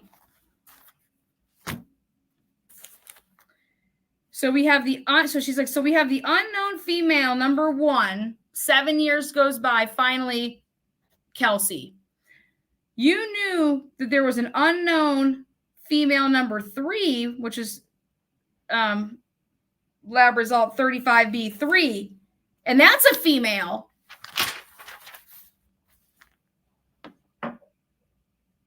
But you were only looking for male? You didn't care? I don't tell them how to do their job. So cop said, it's a male perp, and this is the only thing we care about? Looking for male DNA on black sweatshirt. What about the sex kits? She's like, the sex kits, nothing related to Richard Allen, right? No. Were they sexually assaulted? The male DNA was not Richard Allen's. Nothing came back to Richard Allen. And she's like, no. Did the sex kits come back? Was there an assault? And she's like, it's insignificant amount of male and swabs of cervix.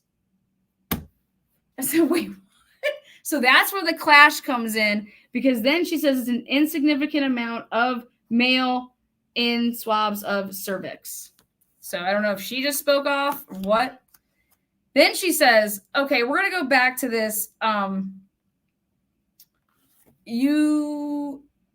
Let's talk about this male DNA, unknown male DNA that she had, right?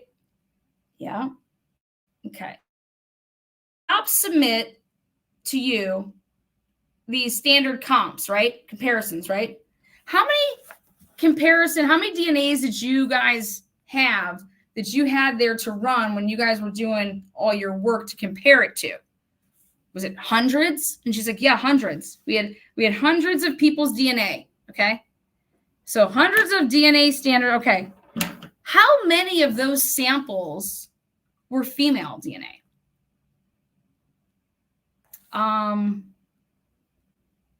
One. She says one. You only had one sample out of all of the hundreds that you had there. Only one was female. She's like, maybe 2. Again, these are not related to the family. One out of hundreds. Well, like I said, it could have been, maybe it was 2. Okay. So investigators, these investigators, they gave, this to you, and here's this case information, and, you have at least what? You have at least 2, you have at least 3, up to like what, 4, 5, 6 possible mixtures, right? But you can't just limit it to 2, right? Because you have these mixtures. So there's multiple people that are mixing in this. It's not just Liberty, Abby, and one other person. It's Liberty, Abby, and 3, 4, 5, or 6. She refused to concede that. It was hilarious. She's like, well, let's talk about the black sweatshirt. There's 3 or 4 mixtures. You can't just limit your analysis to only 3, meaning Abby, Libby, and one person. I cannot determine the number of mixtures. Well, you said it. You said it was 3. It was at least 3, you said. Yeah, I did. But she's like, I just cannot determine the number of mixtures. Oh, fuck shit. Okay. Moving on. What do you take for this precaution for contamination? What do you guys do? How do you make sure that nothing gets contaminated? Because here she comes into talking now, which I thought that this guy whose profile is the source of the only one male DNA profile on anywhere in the crime scene, I thought it belonged to an Indiana State Police lab worker. Okay. And when she starts getting into this, I was like, oh yeah, here we go. So, well, to make sure that we're consistent, it's just really about being consistent. And she's just like cuts her off. She's like, how many lab persons had access to that, evidence that you're working on? I don't understand the question. Wait. I'd have to look at my chain of custody. She's like, I'm not talking about the people that don't do the lab work. I'm talking about in your lab, has nothing to do with the chain of custody. You have it in your possession. You signed off on all this shit. It's yours. Who worked on the processing of the evidence with you? Oh no, just me. Her answer is she's trying to wants to talk about the chain of custody. She's like, no, it's just me. The way that we do things is I start it and I complete everything. Like, we don't have people coming and going in the middle of like, oh, here, you're going to do that part. It's just me. Okay. So she's like, okay, so state police, you said, this employee database, like, you were able to determine that male profile was, she's like, yeah, our employee database is everybody that's employed in ISP, not just the lab workers. And I fucking lost it. I said, holy fucking shit. Then she says, I'm like writing, I'm like, oh my God. I'm writing over here, oh my gods. And everybody in the fucking courtroom is just like, I'm like, oh my God, that means it's a fucking officer. It's not, because then she's like, this like took her back. She was like, she had to like pause for a second. Okay. Ready? She was like, the sweatshirt, DNA to be transferred to sweatshirt, dressing, no, sustain that objection, facts on evidence, blah, blah, blah. Okay. So she goes, did anyone in your lab touch it? Because she couldn't believe the answer that she got. Did anyone in your lab touch any of this shit? She said, no, only she had it. She's like, you were the one that cut the shirts? Absolutely. What other testing was done here?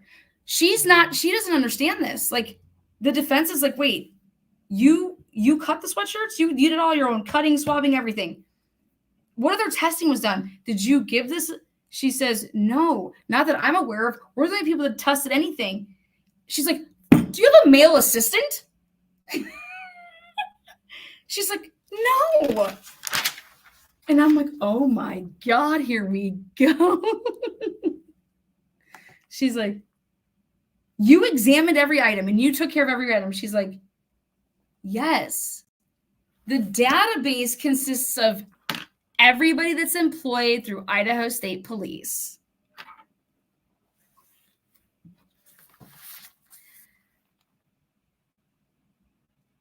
Now, do you guys understand that? Now, let me explain to you guys what this means. Well, I went back in my notes because I was like, holy shit. If no one's going to talk about it, I have no problem talking about it. They tested the items. The items came back that there was an unknown male profile. It wasn't first caught on February 17th because it was not tested.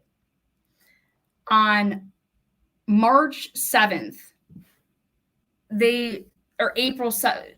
April, whatever.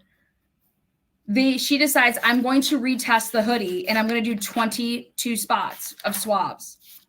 It's during that time frame that we get this hit for this. Oh my God, we have a full-blown profile male DNA. Ready? Their protocol is to make sure they put it in CODIS and then they run it through first their shit just to make sure that it's not one of theirs. Okay? Okay? Now, when she ran it through their database, it came back as negative, nothing. So this was run. So I put down this date of when it was run. And I said, holy shit, okay. So This is somebody that could have been a law enforcement officer, but wasn't employed with ISP at the time until a little bit later. This is somebody who could have gotten a promotion and took a job from one of the police departments and then became an ISP officer. This is somebody, though, that she claims, if you go back to direct examination, she claims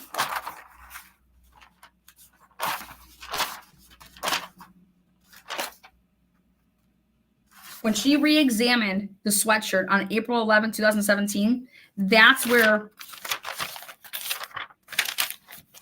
the two items that were the two items, you guys, that were examined in that April 11, 2017 was the black hoodie and the iPhone.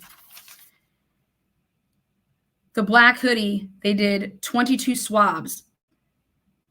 That's where they got that unknown number 1 male DNA. It was not Richard Allen's. They put it through CODIS. They put it through their own database. Nothing. And then I'm over here wondering, why the fuck ain't the goddamn defense asking, who is it? Whose does this belong to? How could it not be in the database? Like when you work for the company, you got to do all this stuff. It's boom, it's right there. Because on direct, she says, well, later, new technologies after April, match employee sample lab personnel didn't pick up first because this staffer wasn't in the employee database and should have been. Do you know what I think that they used the IgG for? Was on this motherfucking shit. This is what I think that they used the IgG on. Okay? And IgG led them to, oh my God, this guy. And they're like, wait, this is our law enforcement officer. And now the question is do we believe that this person, it's going to come down to, you have to ask the question. They need to recall this witness. Okay. The male profile belonged to who? You need to get a name. And they're going to object to relevancy. Relevance. What do you mean relevant? Your fucking DNA's at a goddamn crime scene. That's the relevance, motherfucker. Suck my tits. I would laugh if you fucking said, well, objection to relevance. What do you mean? He wasn't processing the scene. Why the fuck is his DNA in a bloody sweatshirt, motherfucker? And you understand, I was sitting there in this courtroom, and I feel like I'm the only one that's like, are you guys listening to what's happening right here? No one's connecting dots. I'm like, oh my God. You guys, this isn't like some, oh, well, I was working on it, and I just happened to get my DNA while I was, you guys, who's this DNA belong to? And nobody, you guys, is mainstream media talking about it? They talking about the fact that a cop, that's whose DNA's at the crime scene on the fucking victims' bodies? Oh, why are we going to talk about that? Suck it. So the question is truly, was it just some slip up, and has this person always been an ISP, or did somebody get hired at a police agency that wasn't involved with ISP, but then they became involved with ISP, and then their stuff was put in there, and then they utilized this new technology to then be able to IgG that, and then it got them a hit, and then and they're like, wait a second, well, when we already ran it through, and then when they ran it through the second time, they're like, oh, well, here it is now. I don't know. His stuff must have not have been in there. Please, ladies and gentlemen, we're not going to be dumbasses over here. We ain't that stupid. We ain't that stupid.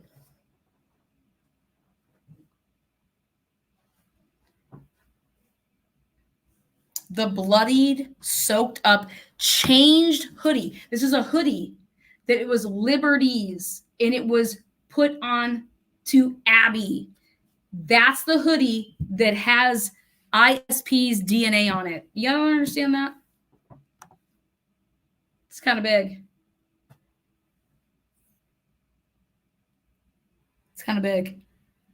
And nobody's talking about the fact that an Idaho State police officer's DNA is on these girls' hoodies. And I say girls' hoodies because they were both allegedly, supposedly wearing it at one time. I mean, fuck. I'm just like over here. I'm like, does anybody, I mean, if they can come at me and say, Lana, you interpreted that wrong. No, I didn't. I connected dots. This broad wants to sit here and say that she tested it through their database, and that's why it was an unknown male DNA for a while. But then she makes the slip up and talks about new technologies. Then she says, oh, yeah, then later after like that April whole thing, we were able to match that unknown DNA. It was actually a match to one of our employees. And it was because it didn't pick it up the first time because for whatever reason, that staffer's DNA wasn't in our database system. Excuse me? Okay, well, you guys are all fucking idiots then. How is this new hire packet didn't get put in? I want some timestamps. I want some dates. Tell me. No. What it looks like to me is that he wasn't an ISP employee. He became one. Who became a new ISP employee?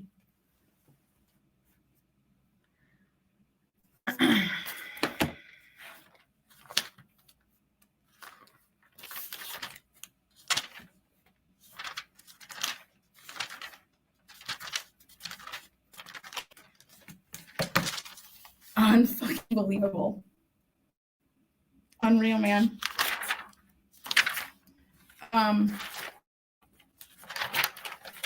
Then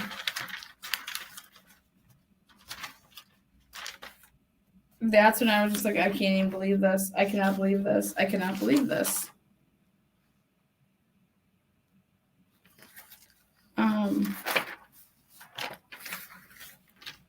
You examined Richard Allen's home, right? Yes.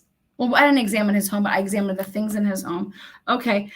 What was the number of items at his home that you examined? Oh, I don't know. A lot. Well, did any of those items connect Richard Allen to Abigail Williams or Libby German? No. So no profiles of either girls were in and located on any of the items in his house, correct? Correct. So you had a coat, that blue coat, Carhartt coat, right? You guys had taken carpet out of the Ford Focus, out of his car. You guys did all this November of 2022 is when you got those reports back, right? So you guys realized November of 2022 when you got those search returns back and you had these dirty black boots, knives, everything that you took. Nothing linked Richard Allen, and there was nothing of the girls in that house anywhere, right? No. Earlier, you testified how difficult cartridge is because of skin cells, right? You need an abundance, right?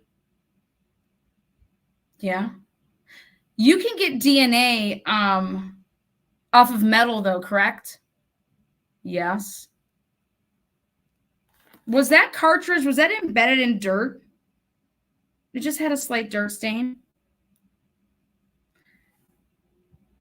An abundance of blood at the scene, there was, right? She's like, yes. And so you have a bunch of this blood at the scene, abundance of it, and none of it's on the cartridge, right? No. None of it's on the phone? No.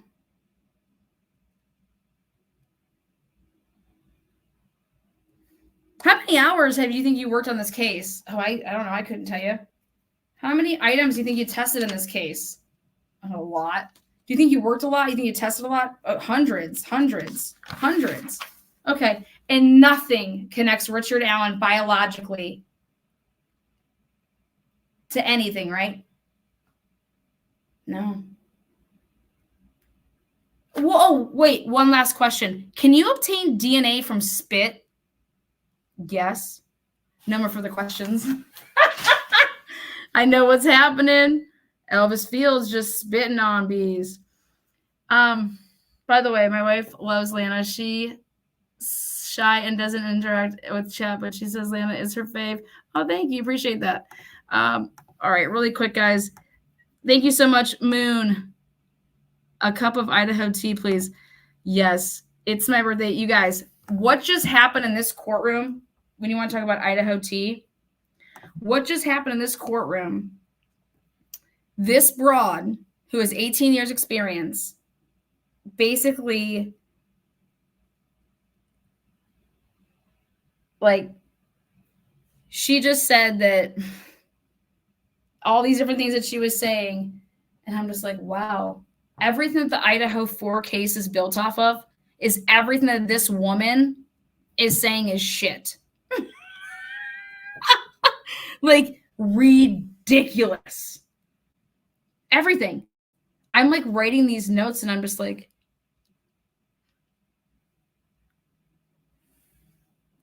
it was just like, on recross, she asks her about these, where does she say it?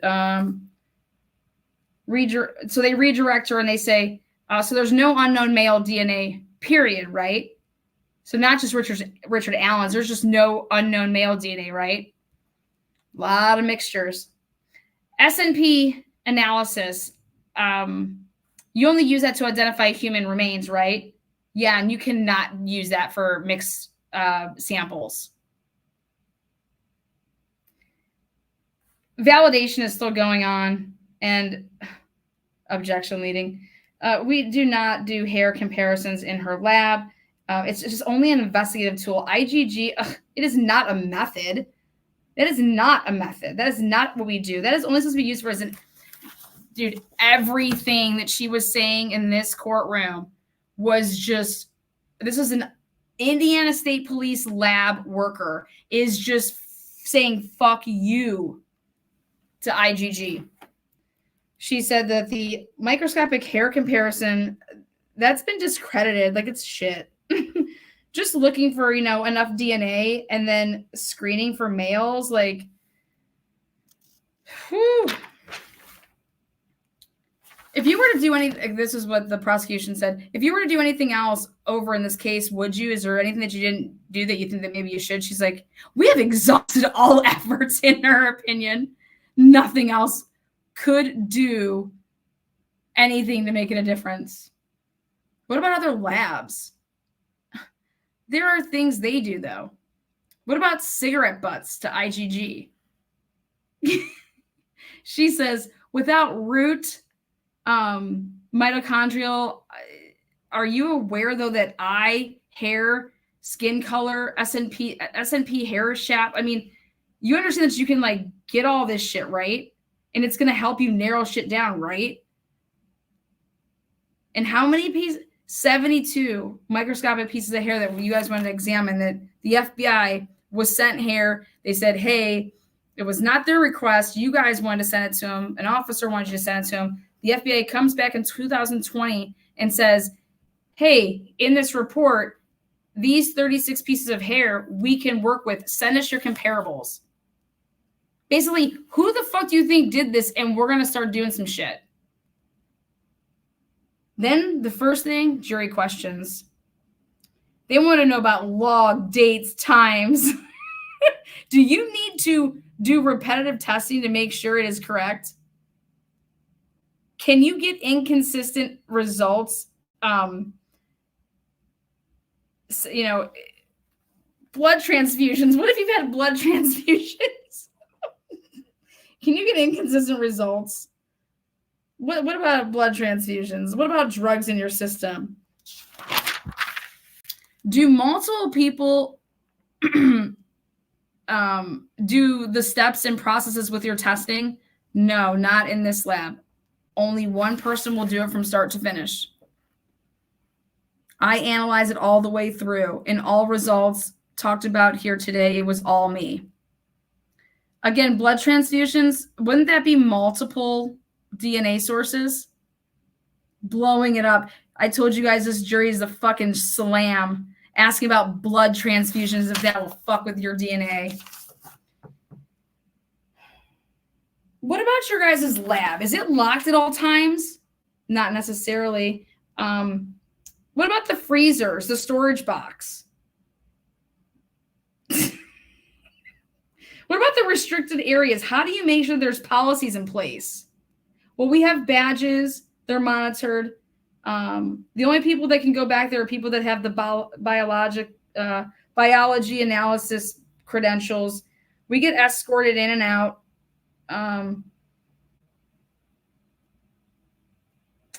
Can toxic drugs or inhalants mess with, blood, sperm, all this shit? What is PCR? Because it was mentioned. We're amplifying, we're just making copies of that DNA.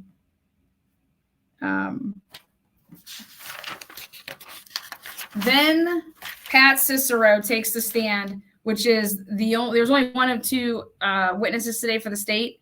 That was your Idaho or Indiana State Police forensic scientist who fucking A, holy balls. She basically told the world that Idaho State or Indiana State Police, somebody that is in law enforcement there and employed by the Indiana State Police, their DNA is at the scene. And it's the only male DNA that's been identified. But Pat Cicero, he works for the sheriff's office. He's usually in the civil division now, but he started off as a patrol officer. But guess what he does?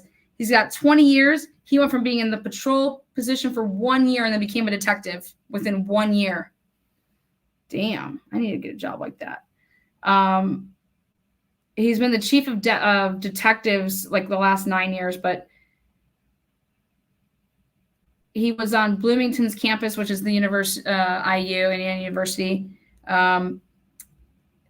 He's taught classes, crime scene investigator, forensic specialist, blood spatter, crime scene reconstruction, victimology. He talked about his certificates, seminars. He teaches classes. He has to take a proficiency test, the years of study, blah, blah, blah. They tell you all the fucking shit that they can do. Well, I have a question. At this point, Abby's mom left when we were going to get into this. And Abby's mom left at this point. At first, I didn't know, maybe she just had to use the bathroom, but I would have left too. Especially, I hope that the families are getting like a heads up on this, because this got into, the crime scene, and this guy was hypothesizing on how the murders occurred and what he thinks happened, and bodies being dragged. And so just awful. Fucking awful. It was testified to today by this man that he believed that Liberty German was crying and her tears mixed with the blood when she had her throat slashed. I mean, just fucking unbelievable to hear that. Unfucking believable.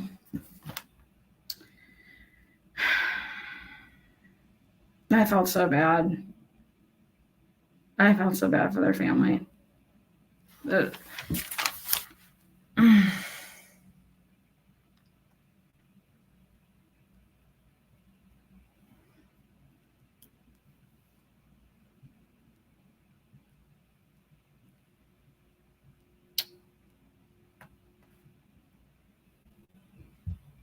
This guy's only testified 32 times or 34 times in court.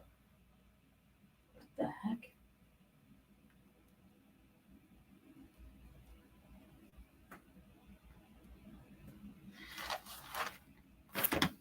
People always tell you. Yeah, so 34 times testified in court.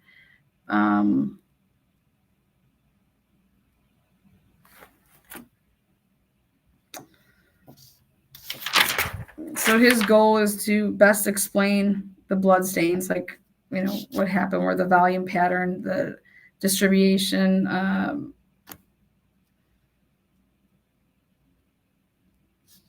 he wants to be able to predict this matter and pattern, and they do it through experimentation, predictability. You got to visit the scene. The characteristics of everything that they deal with is about size and shape and direction of where it came from. I thought he said textomatics, but I couldn't hear that. and it was the transferring. There was transferring stains. What are the physical properties, the adhesiveness that blood wants to stick together, crime scene reconstruction, discipline, utilize results of subcategories. You really got to study the data, what happened first, and then you're talking about chronological events, the event sequences. So the question is asked, were you asked to assist in this case? Yes. He began on this case just a couple months ago, February of 2024. February of 2024.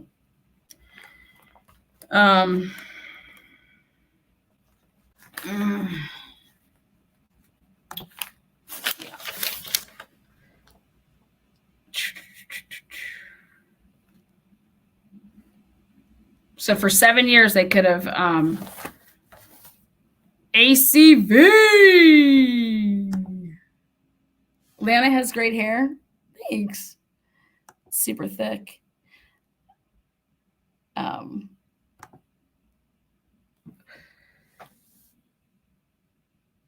on 1 second. I need to grab my water. Oh, thank you so much. I received a PayPal. I don't want to say the name because I don't want to, like, you know.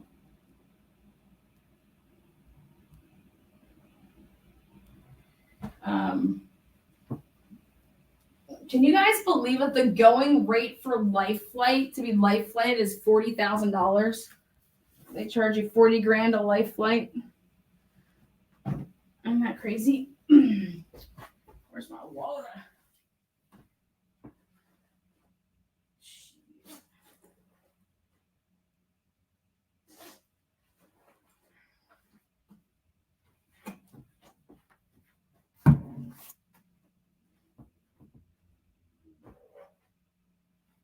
I'm going to go fast through this because I'm going to end this in 15 minutes. Okay, so.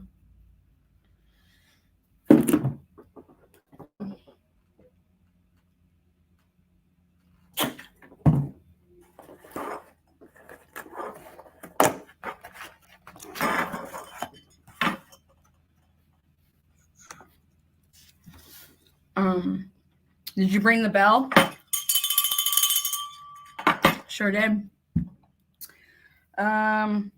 So he could have been brought on any time, but he reviewed numerous files, pics, reports, the autopsy, photos too, diagrams, lab reports from Stacy B, you know, who we just talked about, crime scene from Paige, the ISP investigators that processed the scene. So April 4th, he went out to the crime scene of 2024, all these years later.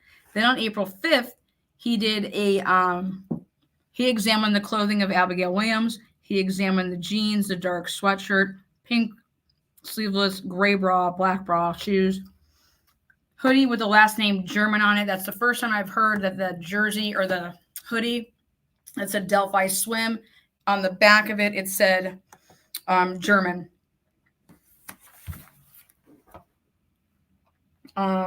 They admitted into evidence with no objection was Exhibit 286, 287, and 288. They wanted to approach on it, though, but then we get into, now where I was sitting, I could not see the screen until I moved. But State's Exhibit 20, so he was talking about the scene. And it is so hard to take notes, and these motherfuckers aren't talking to, like he's just, it was... I did the best I can, so bear with me. But I couldn't see. It was like I was blind, literally blind person taking notes. So he said, State's Exhibit 20. He walked the scene after he looked at the photos. Question, you assisted with spatial relationships, right? Yeah, the spatial relationships. I was understanding the topography. I was understanding and learning that I believe that the tree was leaning. He referred to the F tree as the backwards L tree. He's like, I don't know what this exhibit is, but if you go to this next one, which is just so, like, not even proper, he's testifying to exhibits. They're not even labeled. He doesn't even know what's the number. He's like, I will tell her after how it is. Don't worry, just keep going. he said that this little bowl where the bodies were, they were like the lowest point. So they were like in this bowl. Like everything was like kind of like, just like a bowl shape, and they were just like at the bottom of the bowl. He said that he's pointing to a TV and he's pointing out these stains. Exhibit 38, 37, and 286. These are crime scene. Okay. And then exhibit 286 is a close-up of the tree. He said that these stains was like 5.9 inches from the top to the bottom. And then there's so many inches across. You guys, it's just stupid to even talk about. So I'll get to the things that matter. Again, he wanted to label the F tree as the backwards L tree. Okay. So States Exhibit 287, it was 2 feet from base, north side of tree. There was a transfer stain. As it dried because it was dark brown, he said. Now, he's just doing everything off of pictures. Okay. Pictures, and then obviously the lab reports, but he's just looking at these pictures. He's looking at the crime scene. He was not out there ever. He didn't do anything. Crime scene. He used a chemical that's called gloop crystal. I couldn't hear it all, but it was to really take a look at the colors. That's what he claimed anyways. He was contracting the colors. I don't know. I can't remember writing there. Crime scene. Okay. So on the tree, there was a right stain and a left stain. Smooth, uniform, pattern, transfer, repeat. That's what he was saying.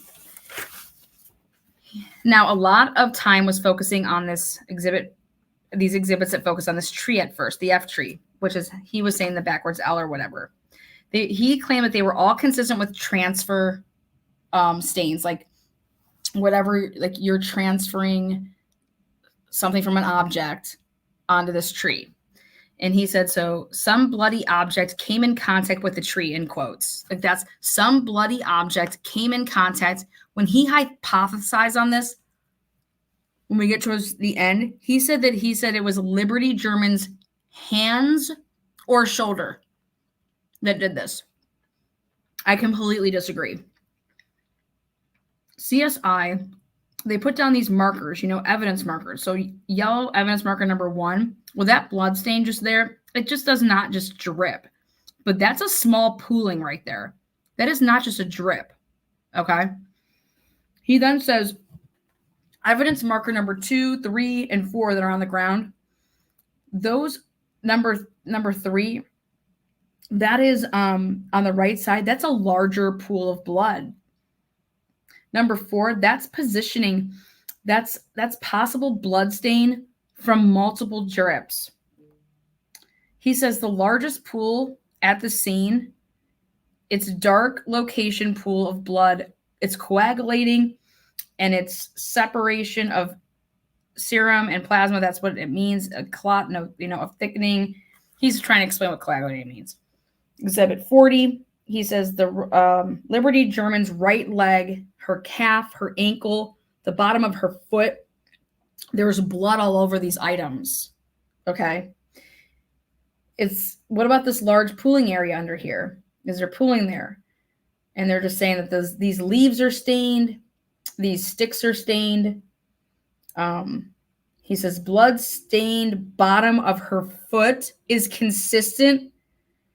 So there's blood staining on the bottom of her foot, and that is consistent with her attempting to walk and step in blood after she's been struck.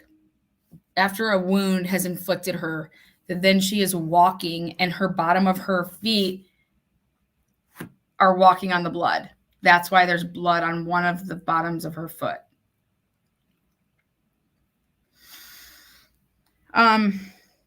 Then she goes, objection. Miss,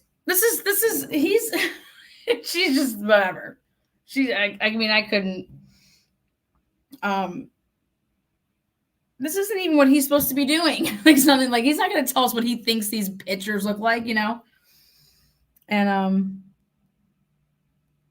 basically what it comes out of it is he says, well, Miss German's moving and walking on blood. Okay.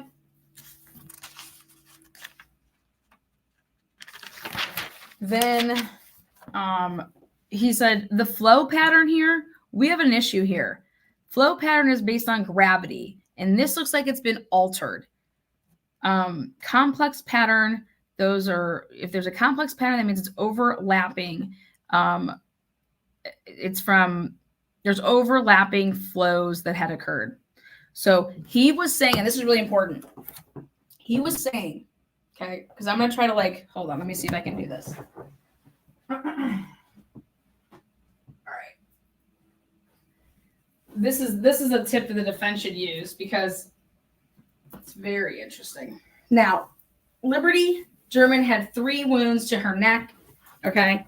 And so here we go.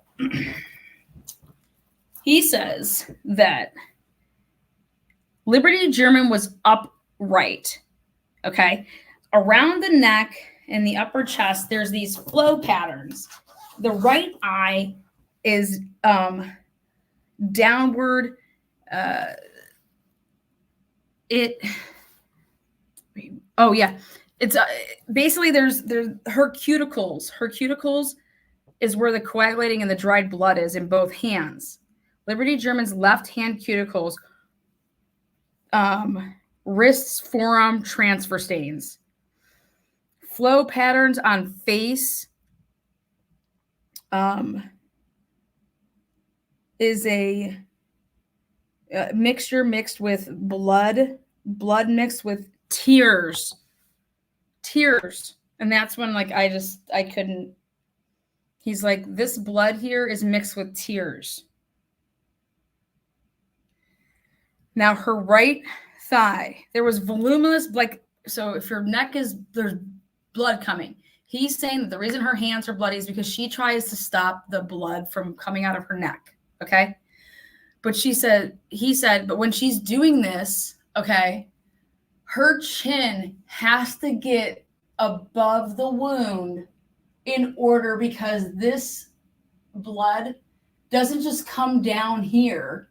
It begins to go this way and come this way. And it's defying gravity. Okay, it's defining gravity. In order to have blood that's on your thigh, he was saying that she was sitting at one point and it was coming down here, but then it was going back, and then it was blood this way. It was the chin has to be below the wound. And there's only one way that's possible. And I know it's only one way that's possible. You would have to be upside down, not backwards. Yep.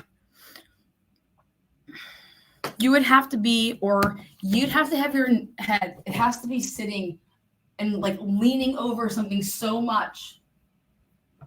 And I don't even think it's possible. I think you have to be upside down.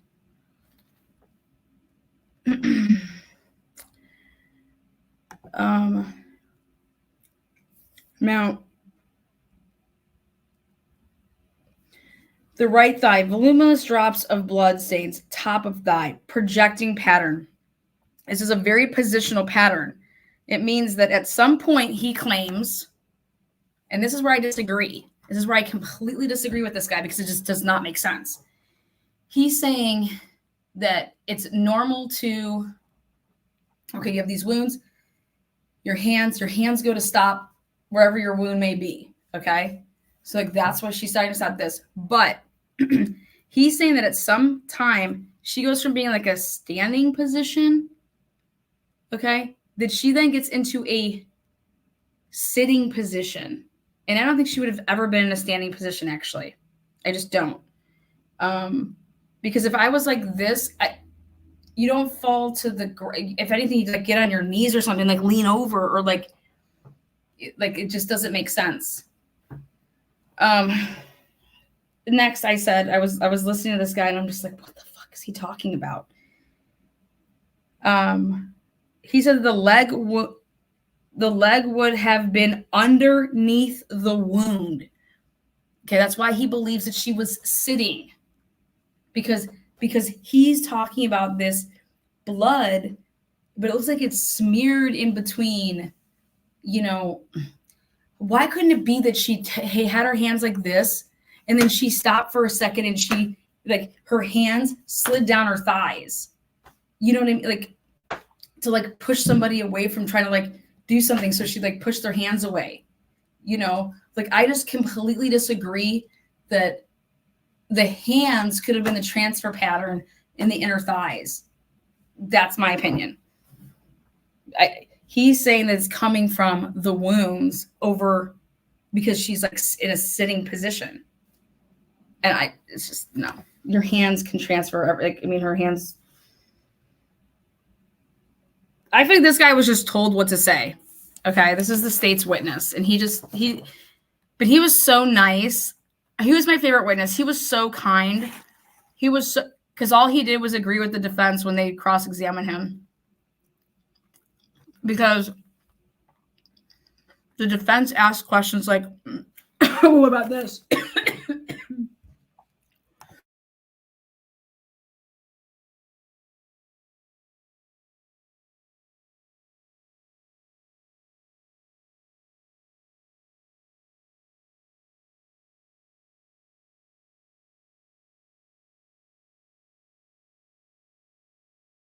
Whoops, sorry.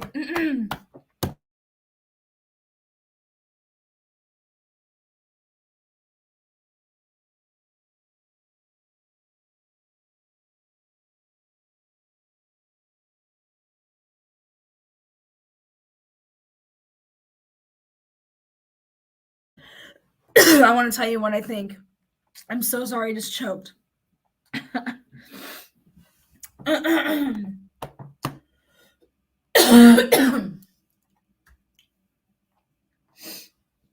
We've never once heard who died first, or if it's been put out there. I haven't heard it. So if you guys know, you can let me know. But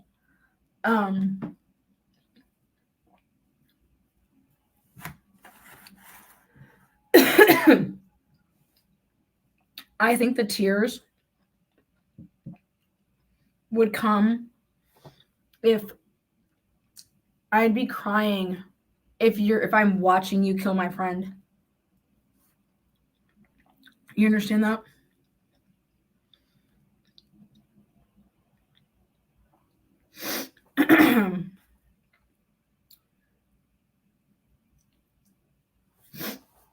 I'd be bawling if I had to watch you kill my friend.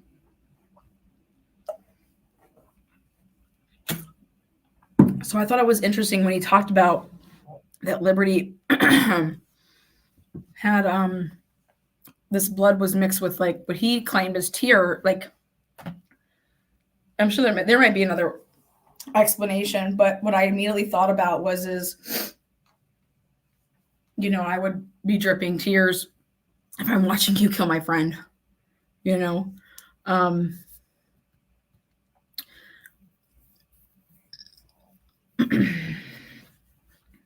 Unfucking believable. This is unbelievable. Unbelievable. But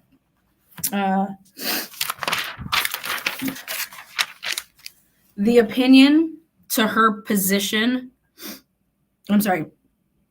Yeah, the opinion to Libby's position is that she was seated at some point so that the projection of pattern can get on the thighs. I just completely disagree. He said that it was voluminous, and it was hitting the leg. Liberty,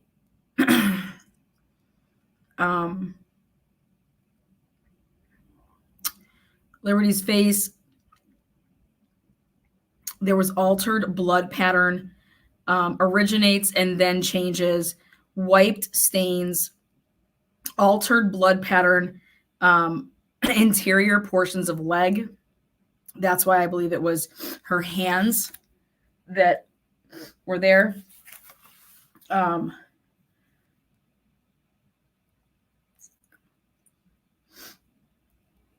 It appeared that her nose was, like, bleeding, but in reality, her nose was never harmed. And the reason that it looks like her nose is bleeding is because of the way that the blood was flowing in that compromised position. Her head was lower than the blood source.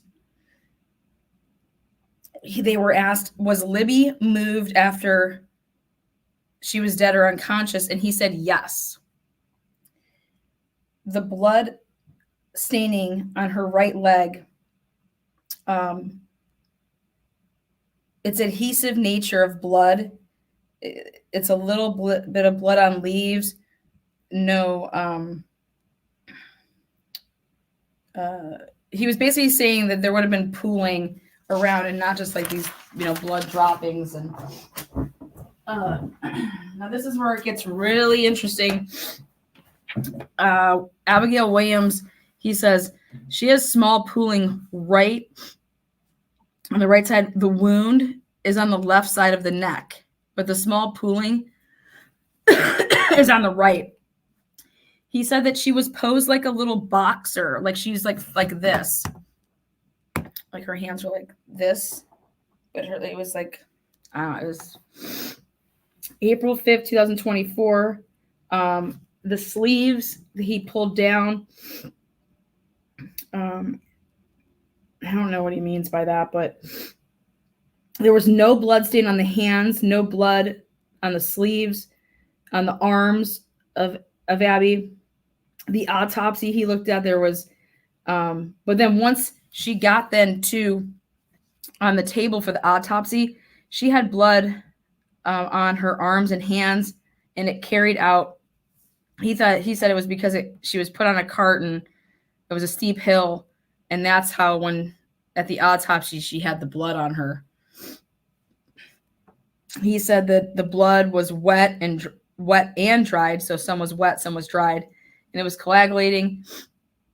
And when they were picking up the body and the transport, that's why her body, based on the autopsy photos, when she was removed from the bag, that there was blood. He said that he said that the hands and sleeves, no blood at the crime scene. Removal of sweatshirt effect could possibly the transfer of blood, but he said sticks removed, flow pattern defines gravity. No injuries to mouth. Blood has to go over the chin and into the mouth. The jugular vein was what was breached. Again,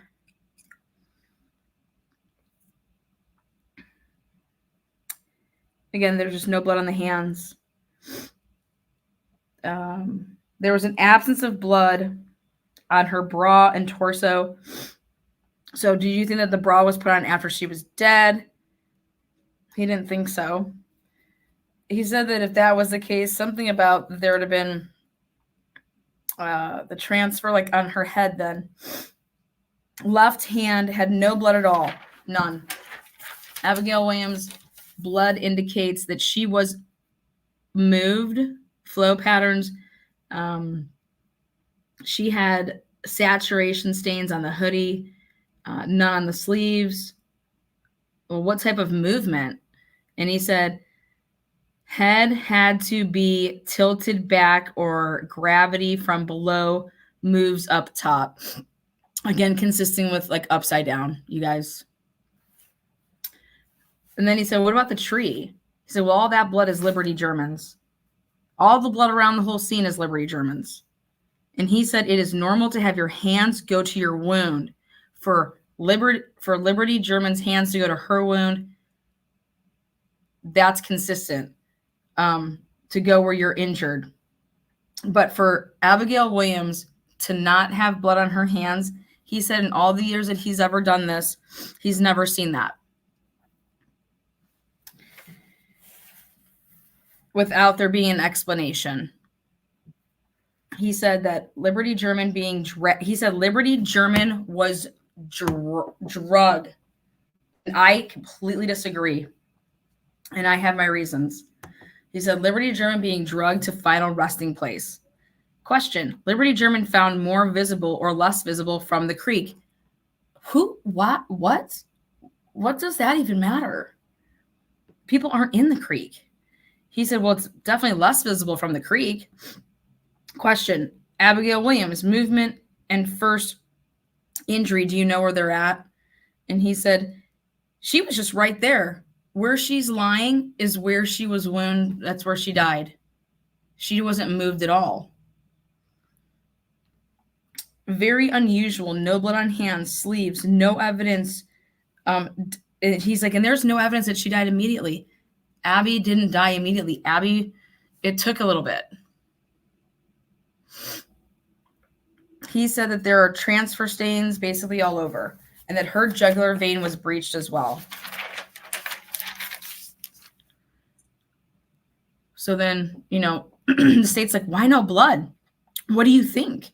He said, well, she could have been bound, but based on the autopsies, I don't think that. He's like, she could have been unconscious. And the other one he said is her hands could have been restrained.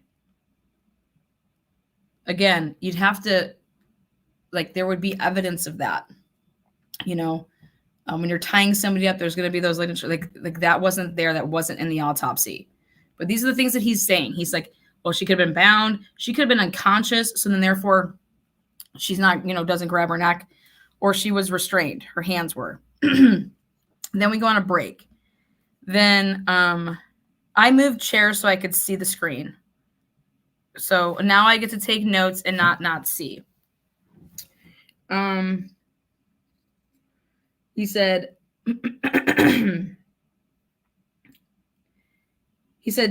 CSI didn't do a body temp because of the sexual kit, the assault kit, and that could mess with it. Well, then why wouldn't you just take a regular, I don't know, go up to them and scan their foreheads and see what their temperature is, just to even have something. Okay. But they didn't take body temp. And what you can count on is that 1.5, he said, per hour is the coolant. So every hour, your body's going to lose 1.5 degrees and it's going to go down. But they didn't take the body temp of the girls because they did not want to mess with the, taking it in the butt, and then it messes with the sexual kit. Okay. And I'm like, why? It's 2017 back then. Like, why aren't you just scanning their forehead? Just get something. Should these officers take in temps in their anus is what basically the question was. And he's like, no, because it would have disrupted the sexual evidence in the kit, if. And then here's me saying, well, couldn't you just take a scan of their forehead and give ballpark? Any studies of bodies, in environments and they were talking about blowflies and, vultures and shit like that. And then he says, based on the pattern / crime scenes / spatter, would you say that this was done by one person? His answer here, he must have just had like a woo. He says, well, at least one person. He's like, well, yeah, one person had to have done it. I mean, this was done. So one person, at least one person. And then he's like, well, at least one person. He's like, because this happened. Somebody had to do this. I think he just realized after what he said, it was funny. He's just like, because he just wanted to say, like, do you have any evidence that says this was done by more than one person? He's like, well, it was at least done one person. I mean, this was done. Now, cross-examination. She comes right up and she says, well, let me ask you a question. You just said that it was at least one person, right? But can you rule out that it was more than one person? He says, I can't rule that out. I can't rule it out. Immediately she says, well, 7 years later, welcome. So were you in the same role and position that you had 7 years ago? Yes. So they could have come to you 7 years ago. He's like, yes, they could have. He could have been asked, yep. But you weren't. He says, no, I was not. He was awesome. I love this man.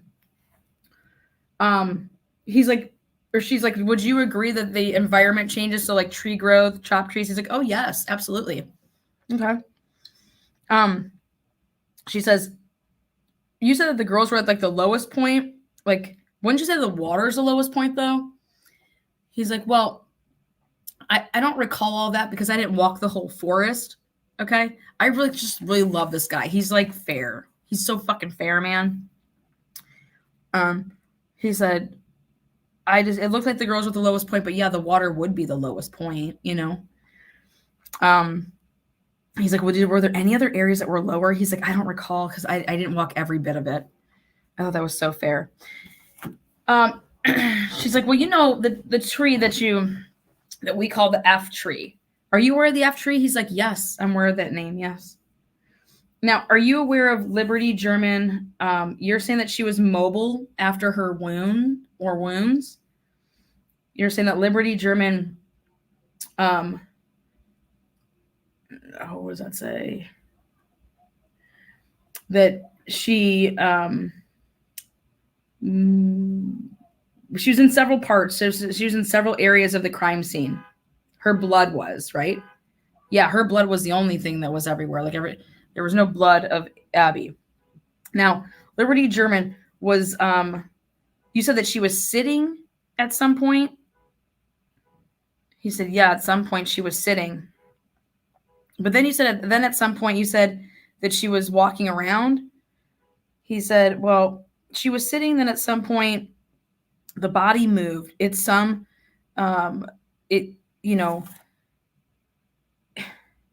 the body definitely moved at some point because of the face, the blood, and how it was flowing and defying gravity. Then this was the bomb-ass question. And it was not to be rude. It was about facts.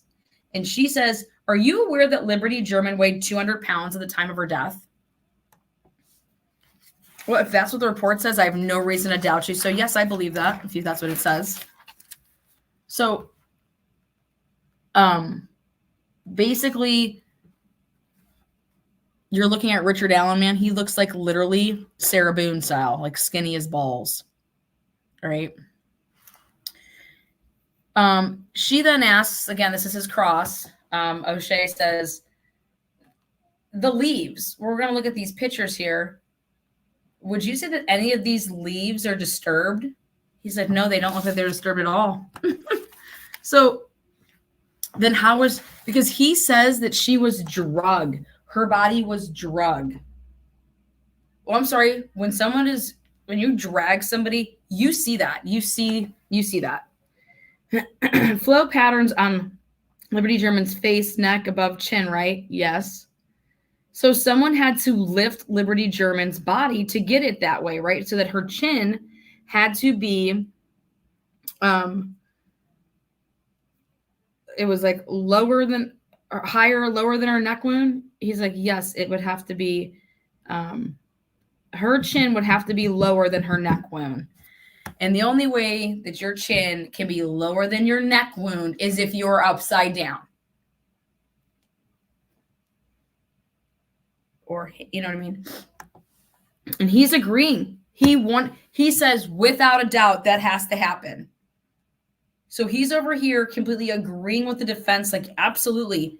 Liberty German and Abigail Williams, their wounds, the chin, okay, it has to be, because it's going over the chin this way. So this has to be, it's like if you put your neck here and your chin here, or you have to do what? Hang me upside down.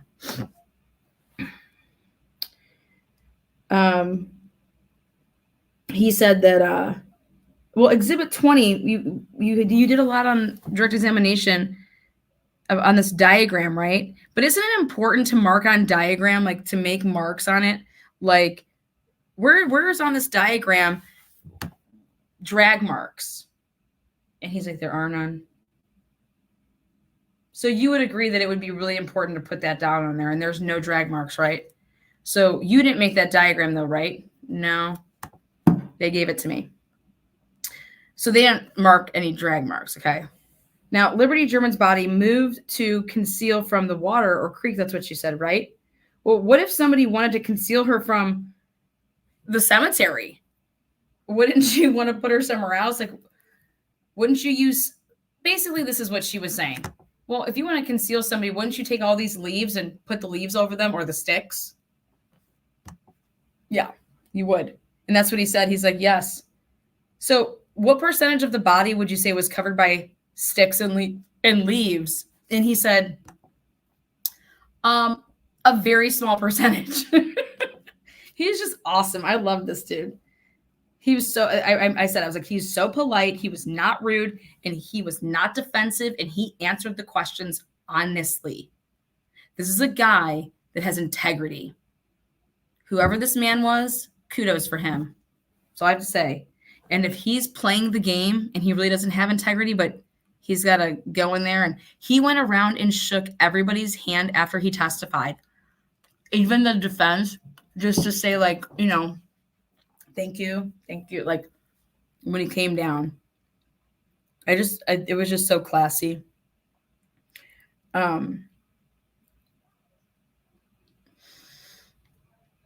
Now,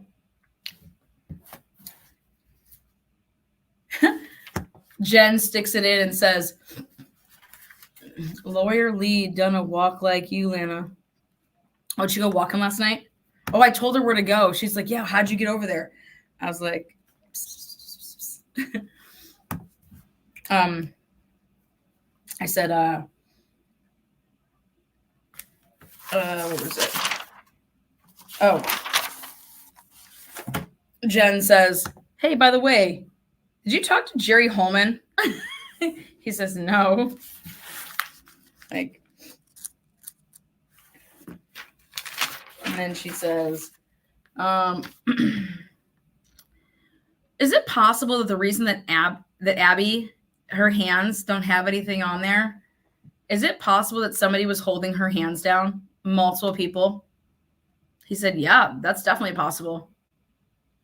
Like, you know, when someone pins your arms, like, that's why your hands are pinned. So somebody was holding you down when somebody came in, which would be multiple people. How about washing her hands? Could somebody have washed her hands? And he says, I can't rule that out either. So that's possible. I can't rule that out.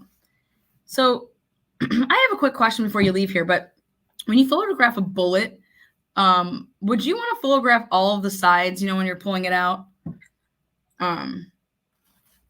She was trying to get that out of him. It was interesting. And then they read your, oh yeah, last question. Out of all of the stuff that you reviewed in the crime scene, any of it linking to Richard Allen? And he says, no, I didn't find anything linking it to Richard Allen. None of it. No more further questions. You guys.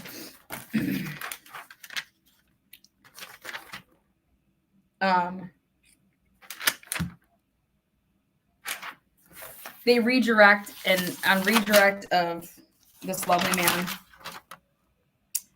the state says, why do you believe she was dragged? Well, because blood stained on her body. Liberty German's upper hand, he believes, was used to pull her. And then he says, well, and the leg on the ground, it's in a seating position. She had 3 wound stabs. In dragging, yeah, Liberty German was resulted in head and chin being above the wound. The upside down L, and this is going to come back to bite them in the ass, but it was amazing. The upside down L is also known as the F tree. And guess what he said on his direct examination? He said that he thought that the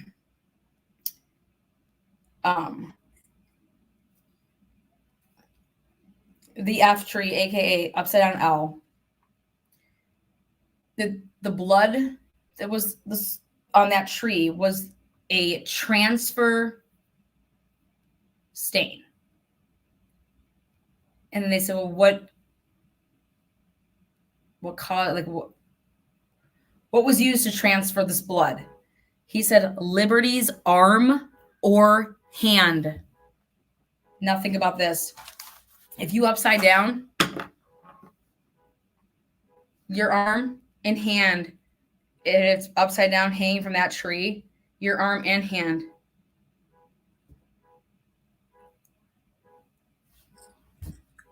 It's going to be wild. The defense's case is going to be off the motherfucking chains. You guys have no idea. They're just setting people up left and right to come in there and just fucking plow. I hope that Liberty's family, Abby's family, the truth comes out and they can get justice, but it is not this man. It is not Richard Allen. Richard Allen is on nothing. Nothing. He's not even one of the possible sources of the mixture. Nothing. Are you going to be in the courtroom tomorrow? Absolutely.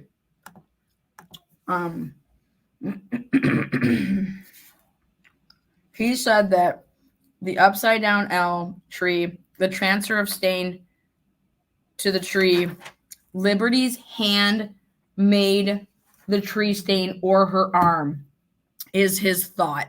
And I said, holy shit. Because at first, when he said it, or if it was said, or when he, I disagreed with the whole, like, that she bumped into it, that she was trying to, like, and that she rubbed onto it. You know what I mean? Like that. That was what I didn't agree with. But I can get down with Liberty's hand making that tree stain based on the transfer from her arm or her hand if she was hanging upside down. So, can a sexual assault, the next question was this, can a sexual assault happen without injury? Yes. Can it happen without DNA? Yes. So just because they're trying to plant this into the jury's head right now and saying that just because there's no DNA of Richard Allen and just because there's no injury, you can still be sexually assaulted, because they're making this motive that Richard Allen did this because he was like his whole goal was to have his way with them. And he got interrupted. Okay. But then he gets recrossed. And on recross, she says, well, your hypothesis is just a supposition, right? Like, you have no idea what made the transfer on that. He's like, yeah, no, absolutely. There could be other methods. Absolutely. It's really helpful to have the completeness of photos and documents at the scene. He's like, so people like you can rely on good photos, right? And it would be really helpful, right? And he's like, oh, absolutely. Really good question here. Injuries at different times. Were those injuries, did everybody sustain the injuries at the same time? Or is there no evidence that you could possibly have by looking at this, like on when, like was the one stab just maybe happened and then a couple of minutes went by and then another injury? I mean, he's like, yeah, I can tell you. He's like, I can't rule out that this all happened at the same time. I can't rule out all same or all, if it was different times, And she's like, you just can't rule out that Abby/Libby, both of them, can you rule out that they were killed at the same time? He's like, I can't rule that out and I can't rule that in. The jurors have no questions for this man. That's how awesome he was. Jurors, no questions. Then I noted, and I'm so happy to report this, when I repositioned myself on the right side of the courthouse for the last 45 minutes, I had a way better view of the well where the jurors were. And I noticed that every juror was given a brown file folders, the stretchy ones. They're like the brownish ones. And you put all your like papers in it.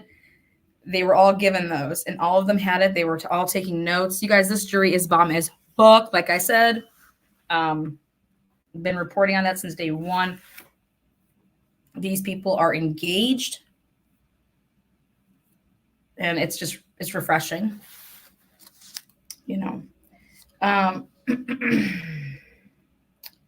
was nice to see at the end of the day when they were doing their final like sidebar, Rick Allen was approached by Baldwin, and they were having a conversation, and it seemed like two men, like two friends, that for a moment in time, they were able to have a conversation like none of this stuff was truly going on.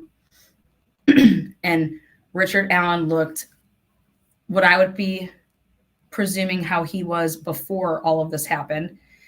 He was so engaged. He's like talking to him like, yeah, blah, blah, blah, you know, and then he cracked a little smile, you know, it's just like, and that was like the first time that it just,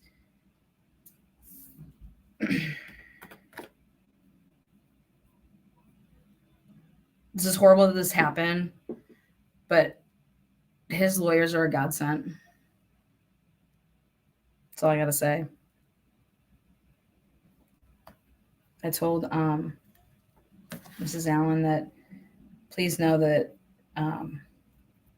there's a lot of people out there that know and support you, and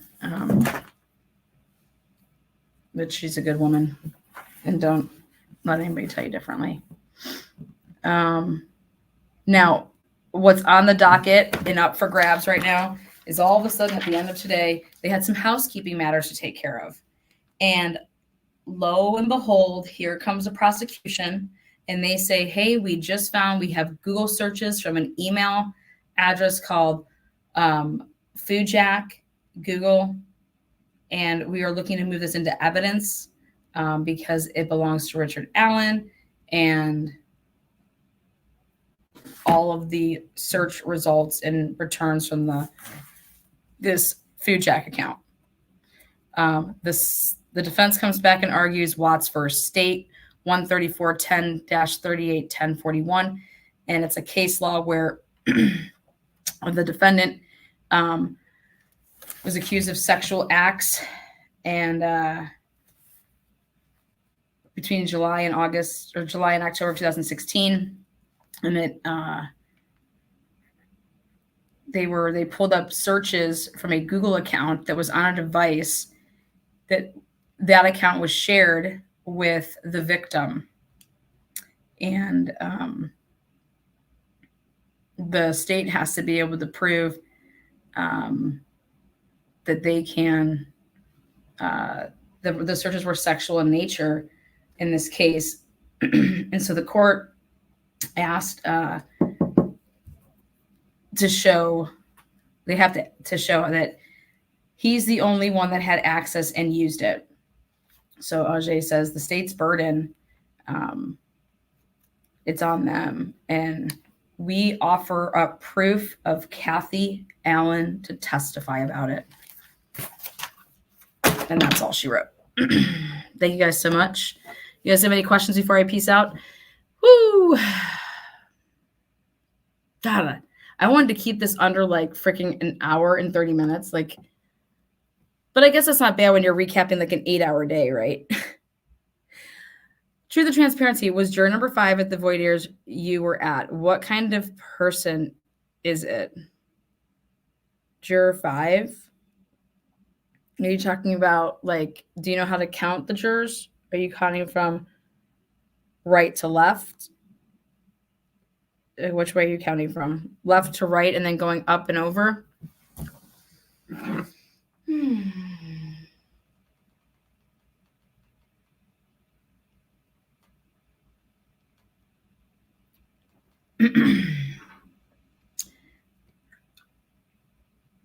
No, that was just case. That was case law. You guys, these are last efforts. I mean, you don't understand. In my personal opinion, the state's case, if you thought it was crumbling beforehand, today's the big DNA day. The big DNA day. And this is supposed to be a day that, and all he came back with is that the DNA belonged to a police officer. And that none of the DNA has ever matched to Richard Allen. They knew all of this, still arrested him. See, that's what I would ask these assholes. And fucking stupid ass probable cause to go fucking shove it. Probable cause my tits. So it's just bad. It was bad. So, I'm not sure. I know it was a lady today that was looking at the ceiling and seemed she was calling BS. Oh yeah, no, I'm telling you guys, the jury, you guys see the questions that they're asking. The jury is, dude, you're expecting to go into a murder case. They arrested this guy. They've had him in solitary confinement. Like, he's supposed to be like a freaking crazy ass murderer. You're seeing these pictures and this like he's supposed to be this monster. Who would ever do this to these girls? Like, what the fuck, you know? And so these people are like, okay, we're gonna have this evidence, like what you need. There ain't no evidence here. There's nothing here. Literally, they are going to try to live and die on these confessions. You guys, the confessions happened after he was arrested and months after that, when he was literally tortured. Do you see? Fuck her. I don't care about that judge. Like, I personally think, I mean, she's played a role up to this point of what's in, what's out, whatever. But when you have the winning hand, you have the winning hand. There is no case here against Richard Allen. None. And if this jury, and they're not going to, you cannot go and convict somebody without evidence.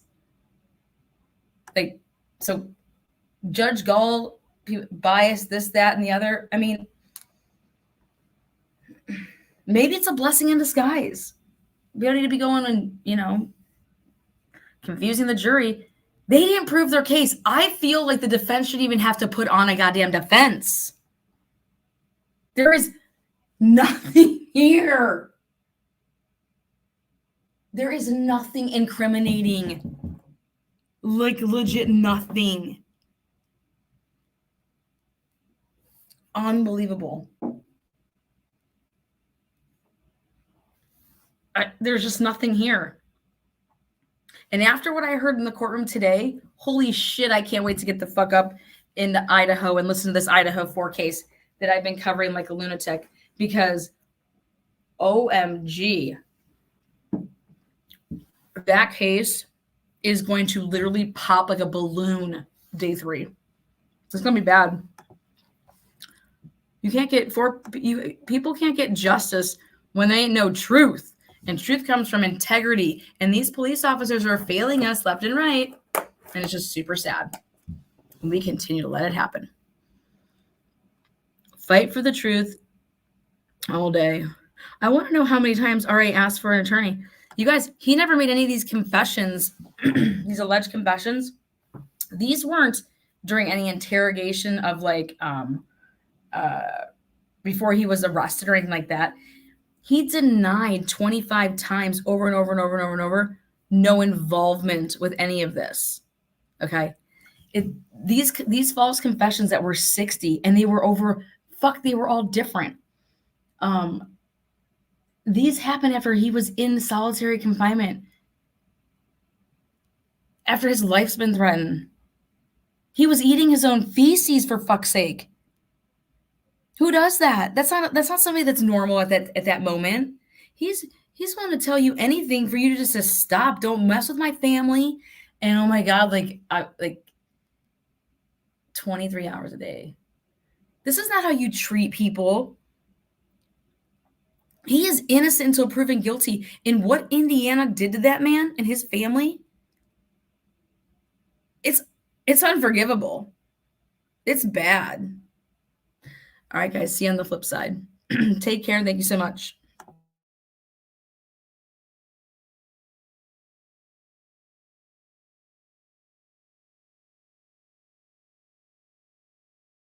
I've got to give a shout out there. Lana's coverage is better than anything in mainstream media. Praying for all of these people. Thanks so much, ACV.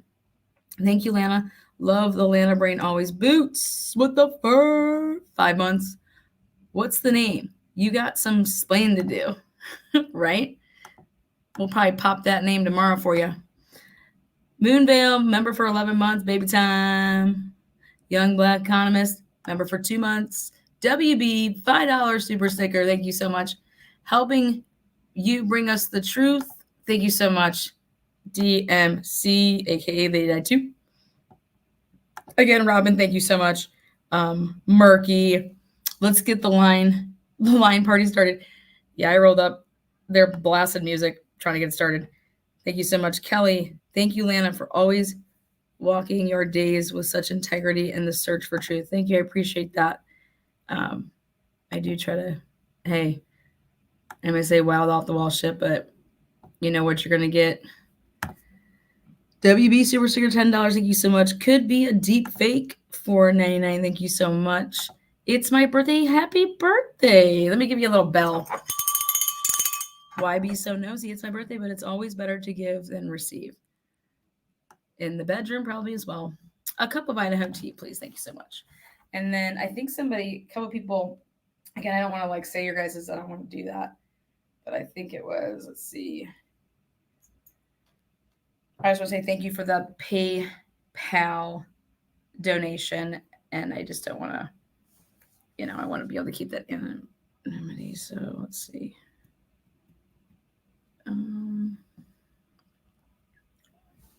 So again, thanks for that.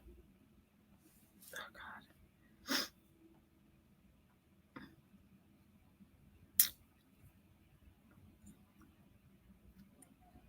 I don't even know how to look at that thing. Thank you. I saw it come through. So, to the transparency, Jay Embry has exposed the Idaho 4 case and has mentioned you many times. Oh, thank you. Hopefully, it's all good things. Good night, guys. Get some rest. I'm about to. Cyrene mentioned that what was meant to happen will happen in the end. Cyrene mentioned that what was meant to happen will happen in the end. Well, I love Cyrene, carried to death, but this man's innocent as fuck.